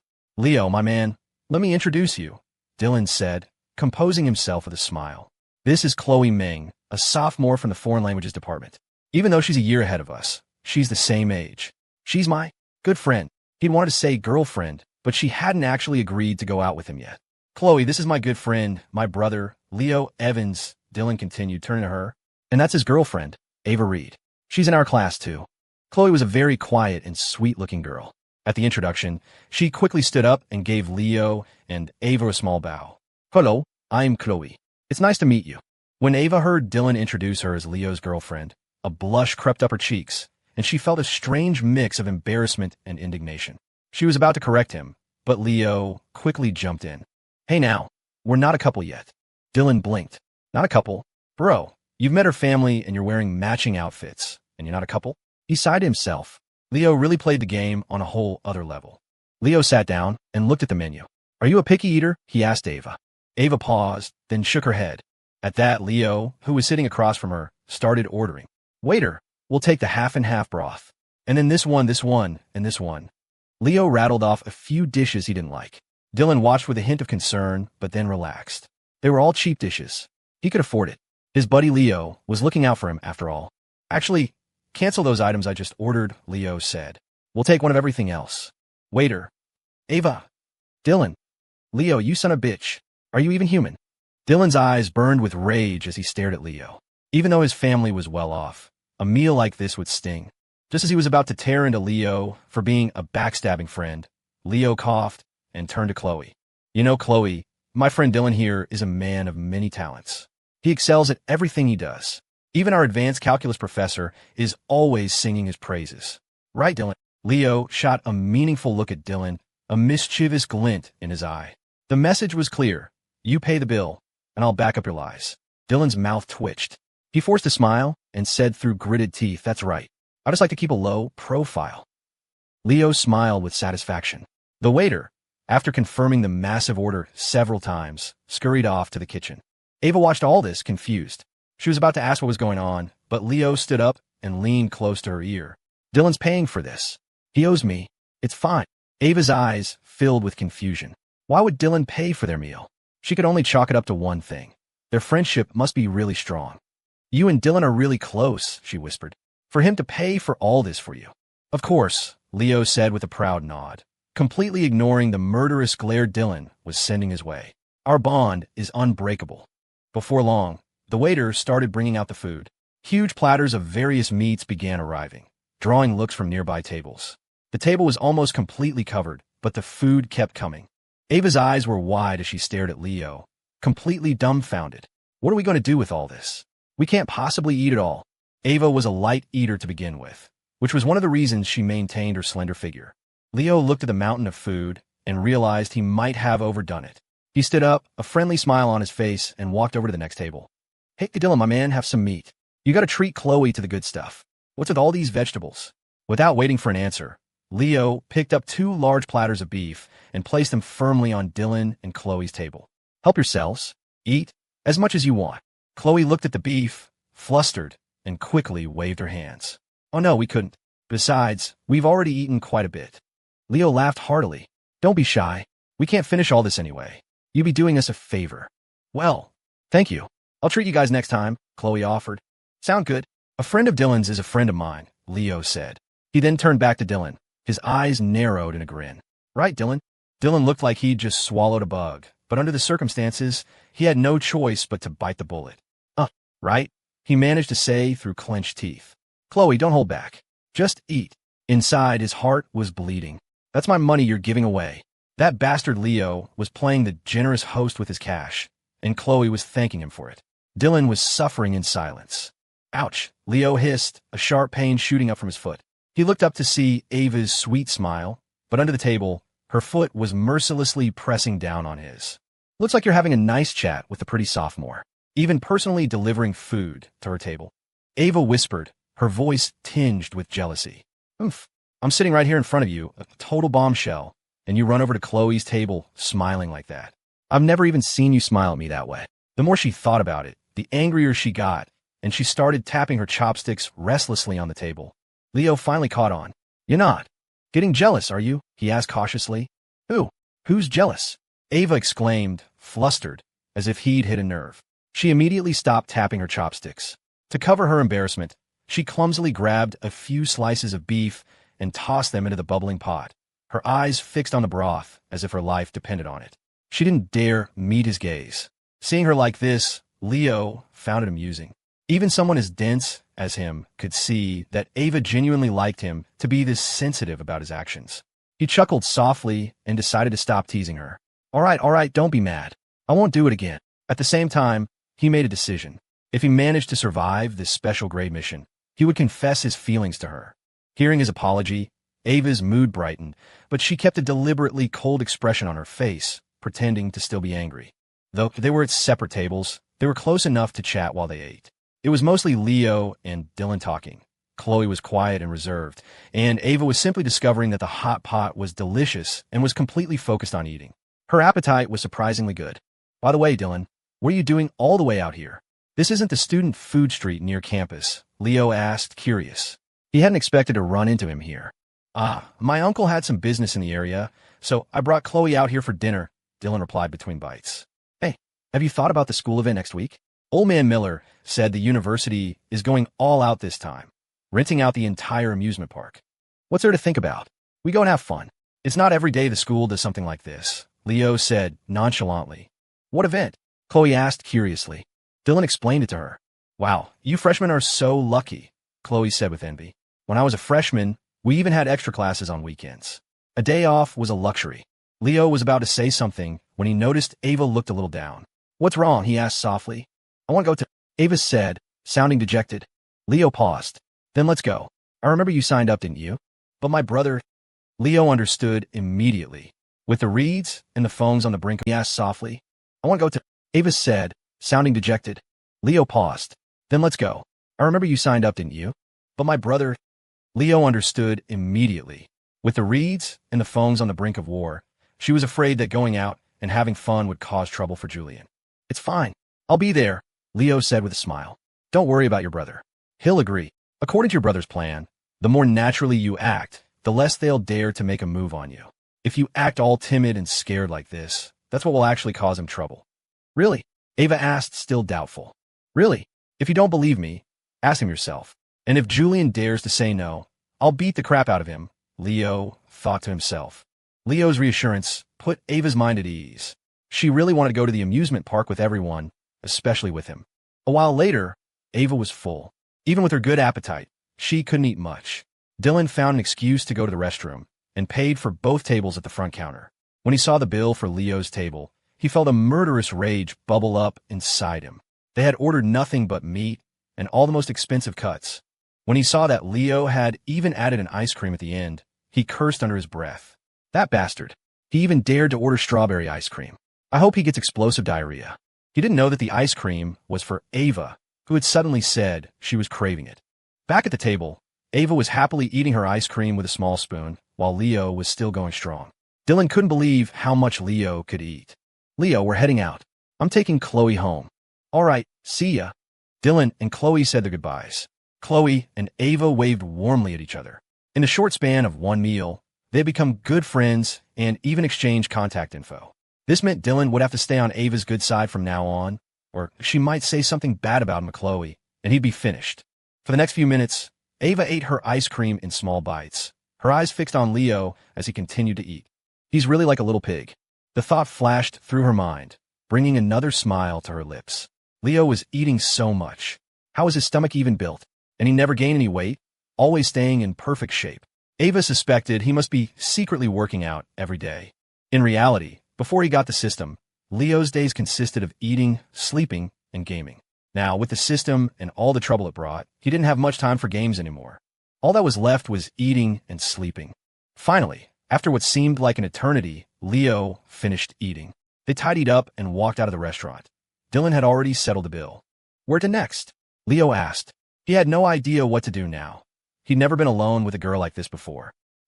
Ava tilted her head, thinking she didn't want to go home just yet. So they decided to wander the streets. Her house wasn't far, so Leo figured he could walk her home. They strolled through the crowded streets. Ava had never explored Ethelberg's night market before and looked around with wide-eyed curiosity. She stopped in front of a balloon-popping stall, her eyes drawn to the neatly arranged darts and pellet guns. She looked eager to try. Hey there, young lady. Want to pop some balloons? $1 a shot, $10 minimum, and I'll throw in 2 extra darts for you, the owner said, seeing a potential customer. He flashed a practiced, commercial smile. Ava glanced at the prizes, her gaze finally landing on a massive Pikachu plushie. Sir, that Pikachu doll. How many balloons do I have to hit to win it? She asked, her voice bright and clear, with a hint of nervous excitement. The owner grinned, his smile full of pride. That Pikachu was his star prize. It drew in a ton of business. That one's the grand prize, little lady. You gotta hit 30 balloons in a row to take that home, he said, a crafty glint in his eye. 30 in a row? Forget about students. Even a trained soldier would have a hard time with that. But Ava was undeterred. She confidently slapped a $100 bill on the counter, buying 50 darts and 50 plastic pellets. Leo had no idea where she got this confidence from. Ava took a deep breath, gripped the pellet gun, aimed at the colorful balloons, and squeezed the trigger, firing off a rapid succession of shots. Ping, ping, ping. Pop. Only one balloon burst. The rest continued to sway in the breeze. A look of astonishment crossed Ava's face. Leo's mouth twitched. A dozen shots, and she only hit one? And she was from a syndicate family. In a way, her lack of skill was a talent in itself. Even the owner was stunned. He'd seen bad aim before, but this was a whole new level of terrible. Ava, clearly dissatisfied with her performance, tried to defend herself. It must be the wind. It was so strong just now it blew all my shots off course. Right, Leo thought sarcastically. The wind is so strong it's about to blow me away. Next, Ava put down the pellet gun and decided to try the darts. She picked one up, aimed, and threw it with all her might. Fwhip, fwhip, fwhip, pop, pop. Leo nodded with a deadpan expression. Not bad. 2 balloons with a dozen darts. An improvement. By now, Ava was starting to feel self-conscious. Her cheeks were flushed. A small crowd had gathered, attracted less by her terrible aim and more by her stunning beauty. Ava's looks were truly exceptional, and combined with her slender figure, she stood out. A group of guys nearby started whispering. Whoa, that girl is gorgeous. Damn, but she sucks at this. Only 2 balloons. Who cares? She's hot. Look at her figure, her vibe. She's basically a goddess. Yeah, right? You see the guys standing next to her? They're wearing matching outfits. Damn, that guy's really good looking too. Ugh. Why do guys like that always get the pretty girls? The crowd finally noticed the tall, equally attractive guy standing next to Ava. They were wearing similar clothes and looked like a perfect match, drawing envious glances from many. Thump. Hearing the whispers, Ava felt a blush creep up her neck. She put down the remaining darts, her confidence shattered. She didn't want to play anymore. Just as she was about to leave, Leo stepped forward and patted her on the shoulder. Let me try, he whispered. Ava hesitated. It's really hard, she warned. Leo just smiled, unconcerned. He picked up the pellet gun Ava had been using and counted the remaining pellets. There were still over 30. Hey boss, he called out. 30 in a row gets me the Pikachu, right? The owner nodded with a grin. Absolutely. No takebacks. With that confirmation, Leo turned to Ava and motioned for her to stand aside. He raised the pellet gun, his eyes sharp as he took aim at the distant balloons. Ping, a miss. Leo was surprised, but with his firearms mastery, he immediately sensed that the owner had tampered with the gun. No wonder the girl's aim had been so abysmal. Leo shot a glare at the owner. This guy's not much better. The way he was posturing, I thought he was some kind of pro. That couple really is perfect for each other. Both are terrible at this. Let me try. I could do better with my eyes closed. The crowd grew larger, and a few jerks started making crude comments. Ava got angry and, instead of dignifying them with a response, stepped forward to pull Leo away. But before she could reach him, Leo raised the gun again and rapidly squeezed the trigger. Ping. Pop. 1 balloon burst. Ava froze. Before she or the crowd could react, Leo fired several more shots in quick succession. Ping. Pop. Ping. Pop. The sound of the gun firing and the balloons popping created a rhythmic beat. Every time Leo pulled the trigger, a balloon exploded. The crowd fell silent, as if time had stopped. Even the stall owner's eyes went wide with disbelief. The only sound were the crisp click of the trigger and the successive pops of the balloons. 19, 20, 21. Ava counted under her breath, cheering Leo on internally.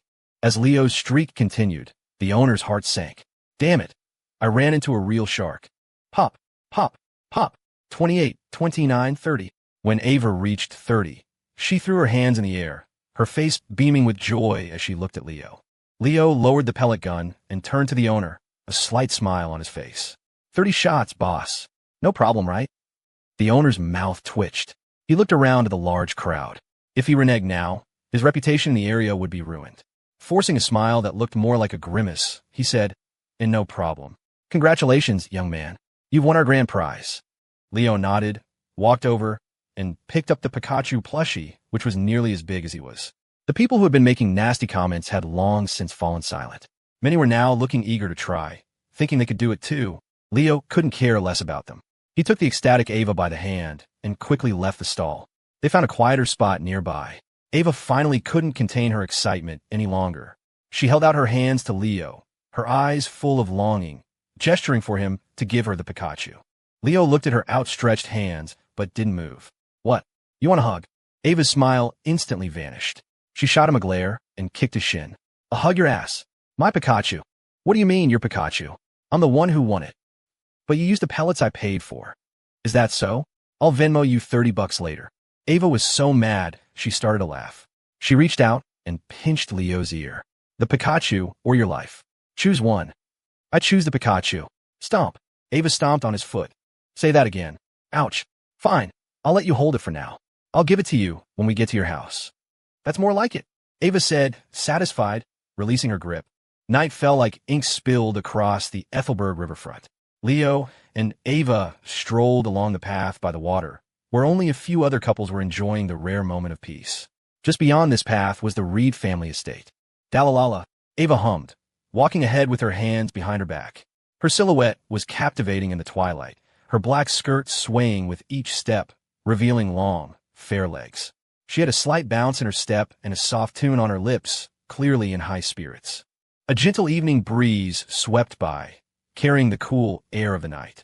The weather in Ethelberg this time of year was perfect, not too cold and not too hot, ideal for a walk. Leo followed behind, holding the enormous Pikachu plushie, watching the cheerful girl with a smile in his eyes. A few days ago, he never would have believed that he'd be spending his prime gaming and sleeping hours on an evening stroll with a girl, and holding a giant Pikachu for her, no less. Leo shook his head, feeling like he was in a dream. It was all because of the system. His life had been turned completely upside down. It wasn't what he'd wanted, but it wasn't so bad. "Hurry up. What are you doing back there?" Ava called, turning around, a little annoyed at his slow pace. Leo sighed. "You try walking while carrying a doll this big. It's exhausting. TCH, you're so out of shape." Ava muttered under her breath. She stopped to let him catch up, then slowed her pace to walk beside him. Then she turned her head, a little shyly, and pressed something into his hand. "What's this?" Leo asked, opening his palm. It was a small Pikachu keychain. She had spotted it at the stall earlier and bought it secretly. "It's a thank you gift for winning the plushie for me," Ava mumbled, her face blushing. If it weren't for Leo's enhanced hearing, he might have missed it. "Oh," Leo said, feigning nonchalance as he slipped the keychain into his pocket. He'd put on his backpack later. Soon, they reached the gates of the Reed estate. The guards recognized Ava and quickly opened them. Ava turned back, holding out her hands to Leo. "Can I have the Pikachu now?" Leo raised an eyebrow. "You want me to have someone carry it in for you? I'm worried it'll be awkward for you to hold." "No, I want to carry it myself," Ava declared. She reached out and snatched the Pikachu from his arms. The massive plushie instantly engulfed her small frame. "All right, you can head back now. Text me when you get home." Her muffled voice came from behind the Pikachu. Then Leo watched as the girl, hugging the giant plushie, slowly made her way into the estate. A few people saw her and rushed over to help, but she waved them all away. Leo watched her retreating back with an amused smile. He only turned to leave after she had disappeared inside the house. He wasn't going home just yet. He had one more thing to do, something Julian had asked of him. Inside the Reed house, Julian was lounging on the sofa, sipping a cup of coffee. He looked completely relaxed, as if he wasn't the man who had declared total war on the Foam Alliance just hours before. Hearing footsteps, he turned his head. "Ava, you're back." "Is Leo?" "Huh, what the hell? Why is there a giant Pikachu walking around my living room?" Craning his neck, Julian finally spotted his sister underneath it. He chuckled. Where'd you get such a huge doll? Did Leo give it to you? MHM. Ava said, struggling to place the Pikachu on the sofa. She sounded quite proud. Leo won it for me at a carnival game. He hit 30 balloons in a row. Julian smiled. He knew about Leo's marksmanship. Popping a few balloons would be child's play for him. Ava took a few deep breaths, then looked up at the long staircase. After a moment's hesitation, she pointed at the Pikachu. Brother, can you help me carry this upstairs? She couldn't lift it anymore. Julian's mouth twitched. Me, the head of a major syndicate, carrying a giant Pikachu up the stairs? What kind of image is that? But the person asking was Ava. With a sigh of resignation, Julian stood up, heaved the plushie into his arms, and started up the stairs. Brother, be careful, Ava called out worriedly. Relax, I'm not going to fall down a flight of stairs. No, I mean the doll. Don't get it dirty. Julian's heart ached. His sister was never like this before. Meanwhile, a taxi pulled over on Central Street. Leo got out. At this hour, the street was nearly empty. He walked casually, but his eyes were constantly scanning his surroundings, checking to see if he was being followed. He wound through several alleys, taking a long, circuitous route. Once he was sure no one was tailing him, he followed the path he remembered and arrived back at the Midnight Oil. He couldn't be certain this method worked, but he'd seen it in movies.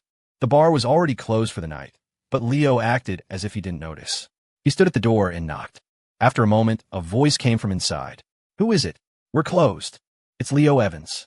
Julian Reed sent me, Leo said directly. Julian had told him there were no secret codes or handshakes. You watch too many movies, he'd said. Just tell them who you are. Sure enough, as soon as the person inside heard his name, the door quickly opened. Mr. Evans, we've been waiting for you. Mr. Reed told me everything, the man said. My name's Marco. On the street, people just call me Marco. Leo's eye twitched. It was the first time anyone had called him Mr. Evans. He followed Marco inside. Marco carefully retrieved a phone from behind the counter.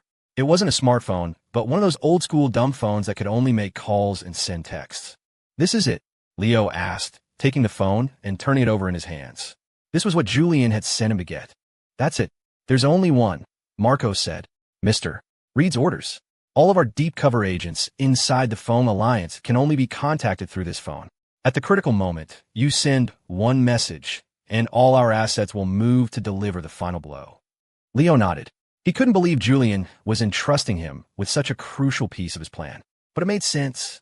At this point, every move made by a core member of the Reed family would be under Victor Feng's surveillance. Only Leo, the unknown variable, was still off his radar. Julian was betting that, in the final hour, Leo would leave Victor Feng with a very lasting impression. After getting the burner phone, Leo left the Midnight Oil and caught a cab home. According to Julian's plan, there was nothing more for him to do. He might not even need to use the phone. Julian had said it was a last resort. If things went smoothly, they might be able to take down the Foam Alliance without it. Leo didn't know if that was true or not. All he had to do was wait for Julian's signal and, if it came, send a single text message. He walked into his apartment complex and was heading toward his building when he heard a soft meow. He paused. He was pretty sure pets were forbidden in this complex. Where did a cat come from? Following the sound, he found a small white cat under a street lamp. It was nibbling on a sausage someone must have left for it. Sensing his approach, its little ears perked up, and it looked at him warily. Well, look at that. A real cat, Leo muttered. He figured some kind soul had taken pity on the little thing. After a quick glance, he decided to leave. The cat had already puffed up its fur at the sight of him. It was clearly skittish. Meow. Hey, what are you doing? Just as Leo turned to go, the cat let out a cry, abandoned its sausage, and ran over to rub against his leg. I'm telling you, I don't have any sausages for you, Leo warned, pointing a finger at it. Meow. The cat just kept rubbing. For some reason, it seemed incredibly attached to him. No matter how many times he tried to shoo it away, it wouldn't leave. Then, Leo realized what was happening. Animal affinity. That low-tier skill the system had given him. He remembered complaining about how useless it was. Now, looking at the relentlessly meowing kitten, he felt a headache coming on. If he ever walked through a place with a lot of pets, were they all going to swarm him like this? He crouched down, trying to reason with it. Stop rubbing on me. I don't have any sausages. You haven't even finished the one you have. Meow. It doesn't taste good. You're a stray cat. You can't be picky about sausages. Meow. Take me home. Taking you home is not an option. Pets aren't allowed in this building, even though plenty of people sneak them in. Meow. I don't care. Take me home. I already told you. Leo trailed off, a look of shock on his face. Holy crap, am I having a conversation with a cat? No, wait. How the hell can I understand what it's meowing? System, does animal affinity let me communicate with animals? Correct, awesome. Leo shouted internally. This was insane. Seeing the little white cat still rubbing against him, he sighed. Fine. Since you're the first animal I've ever had a conversation with, I'll take you in. He had been reluctant to take it in because he thought it would be a hassle, having to train it and all. But if they could communicate, it should be much easier to manage. Meow. Thank you, master. Let's go. Leo gently scratched the cat's head, then picked it up and carried it home. Back in his apartment, the first thing Leo did was give the little cat a bath. It looked much cleaner afterward. Meow. I'm hungry. Leo sighed and checked his fridge. There wasn't much to eat, just some sausages. Here, eat this. He unwrapped a sausage and placed it on a plate for the cat. The cat took a small bite. Meow. It's gross. I will punt your little cat head in next week. You hear me? I take you in, and you're already being picky, Leo threatened. Meow. Sorry. The cat was a quick learner. It had clearly been through the ringer of feline society and knew that a sausage was not to be taken for granted. Watching the kitten eat, Leo had an idea. He took out his phone, snapped a picture, and sent it to Ava. Leo, I'm home. A few seconds later, Ava replied. Ava, such a cute kitten. Is it yours? Leo, no, just found it downstairs. Ava, does it have a name yet? Leo paused and looked down at the cat. Do you have a name? The kitten, mouth full of sausage, looked up with pride in its eyes. Meow, meow, meow. On the streets, all the cats call me Spike. Leo was silent for a moment, then typed back with a straight face. No name yet. You can pick one. He waited for several minutes. Ava was probably thinking hard. Meow, meow, meow. My name's cool, right, master? Spike, huh? We're changing that later, Leo said dismissively, pouring himself a glass of water. Meow. I don't want to change it. Protest denied. We have to change it. You don't look like a Spike. What kind of street cats gave you that name? Do you guys have your own syndicates or something? Before the cat could answer, Ava's message came through. Ava, let's call him Sir Reginald Fluffington. Ava, and we can call him Reggie for short. Puffed. Leo spat out the water he was drinking. That was the most ridiculous name he'd ever heard. He looked at the little white cat. No, at Reggie, with pity. You've been saddled with a naming genius. There's nothing I can do for you. He crouched down to break the news. So, we're changing your name to Sir Reginald Fluffington. We'll just call you Reggie. How about it? Leo felt a little guilty. The name was even worse than Spike. Meow? Reggie was utterly baffled. What kind of lunatic came up with a name like that? Ignoring Reggie's silent protest, Leo replied to Ava. He agrees. He seems really happy about it. Ava, really? That's great. Ava, I'll come over tomorrow to see him, Leo. Okay? A small smile played on his lips. He then got another message, this time from Dylan. Dylan, Leo, my man. 5-man stack at the Land Cafe, tomorrow. I already booked the room. Leo, can't tomorrow. After sending the forward reply, Leo casually tossed Reggie onto the sofa. Reggie, you're sleeping on the couch tonight. Use the litter box in the bathroom, the place where I just gave you a bath.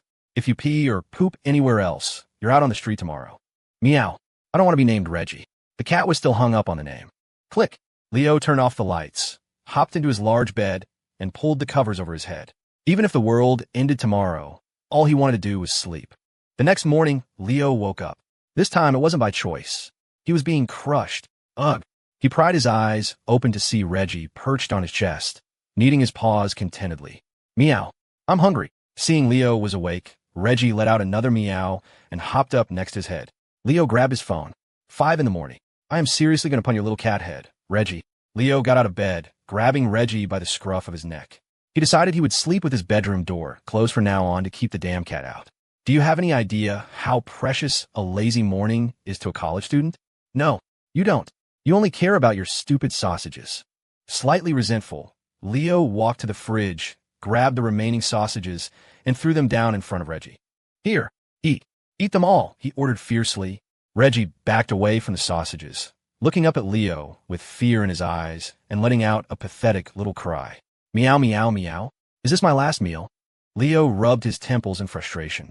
He was being ridiculous, getting into a fight with a dumb cat. He picked up one of the sausages, slowly peeled it, put on a small plate, and offered it to Reggie. Eat up, your highness. Meow. Thank you. At least he's polite, Leo thought. Since he was already awake, Leo didn't bother trying to go back to sleep. He made a cup of coffee and sat on his balcony. It was 5:30 in the morning. Inside, a small white cat was gnawing on a sausage. Outside, Leo, with a head of bed hair that looked like a bird's nest, stared at the pre-dawn sky and felt a wave of despair. How did my life get so ridiculous? He muttered, taking a sip of coffee. He couldn't pinpoint where it all went wrong. Mainly, he was bored. He realized that when he woke up this early, he had absolutely nothing to do. Thanks to his enhanced physiology, once he was awake, he was wide awake. In that case, maybe it's time for a game. The decision was made. He turned on his computer. League of Legends, here I come. Half an hour later, Leo stared at the gray screen, his Yasuo's 0/6/0 score mocking him. He was in a daze. Have I gotten worse? He hadn't played in just a few days. How could he have gotten this bad? It must be a cheater. The other team is definitely hacking. Refusing to believe it, he started another match. The results were just as disastrous. Damn it, so many cheaters today. He started another. It is said that history doesn't repeat itself, but it often rhymes. Leo's experience proved this. Though his score was different in every game, the outcome was always the same. A spectacular failure. If you suck, don't play. Reading his teammates' taunt, Leo felt utterly defeated. What was wrong with him? Was losing his so-called gaming talent the price he had to pay for getting the system? In reality, Leo had never been that talented to begin with. After all this time, he was still stuck in gold tier, only slightly better than Dylan. Without realizing it, Leo played, or rather lost, until noon. That's when he got a text from Ava. I'm coming over to see Reggie in a little bit. Send me your apartment number. Leo quickly sent her his address and then decisively quit the game. Garbage game. Not even dogs would play this. Meanwhile, at the Reed estate, Julian watched as Ava came rushing down the stairs, dressed in jeans and holding a white jacket. Ava, it's time for lunch. I'm not eating, brother. I'm going to Leo's. Then, with a quick wave to a stunned Julian, she practically ran out the door. Julian. He felt a pang of sorrow. His little sister had really changed. She didn't seem to care about him anymore. A sudden, inexplicable urge to punch Leo washed over him. Ava hopped into a car. Sitting in the back, she rummaged through her small purse and pulled out a compact mirror to check her reflection. Rook Knight, do I look okay today? She asked her two bodyguards in the front. Yes, they finally had names. You look beautiful every day, miss, Knight replied from the passenger seat, a fond smile on his face. He wasn't just saying that. Ava was a natural beauty who rarely wore makeup. Even with just a light touch-up, she had been voted the prettiest girl in their class. If she were any more high profile, she could easily be the prettiest in their entire department. Pleased with the answer, Ava smiled and tried to calm her racing heart. This was her first time going to Leo's place, and she was a little excited. I wonder if his apartment is big. What does it look like? Is it going to be messy? She imagined Leo's room might be like other guys, a total mess with socks thrown everywhere. In reality, that couldn't be further from the truth. One of the main reasons Leo lived alone was because he was a bit of a clean freak. It wasn't severe, but he always maintained a basic level of tidiness. He had heard horror stories about dorm life, about people throwing their dirty socks and underwear into the communal washing machines. The very thought made his skin crawl. Back at Leo's apartment, he was in the middle of a frantic cleaning spree. Okay, Reggie, listen up. A girl is coming over soon. You need to be on your best behavior. No hissing. You have to act cute, Leo instructed as he mopped the floor. Also, can you do a backflip? Meow. Am I supposed to be able to? Never mind. You can learn later. Reggie was lounging on the balcony, yawning. He looked at Leo with a complicated expression. He was beginning to think his new owner was a bit unhinged. His mental state was different from most humans he'd encountered. Leo sprayed air freshener everywhere. He'd never seen his apartment look this clean. With a little time to spare, he decided to take a quick shower and fix his disaster of a hairstyle. He stepped into the bathroom, then immediately stepped back out. He looked at the lazy cat on the balcony, thought for a second, then ran over, scooped him up, and carried him back into the bathroom. You're getting a bath too. I don't want you getting your germs all over her. Meow. Didn't I just have a bath yesterday?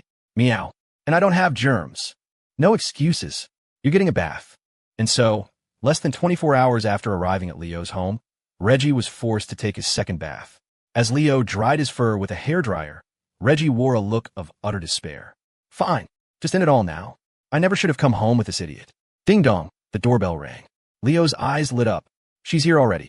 Coming, he called out. He put down the hairdryer and walked over to the door. Welcome. He opened the door, and the word died in his throat. He froze, staring at the two smiling faces in his doorway, his mind going completely blank. Mom, Dad,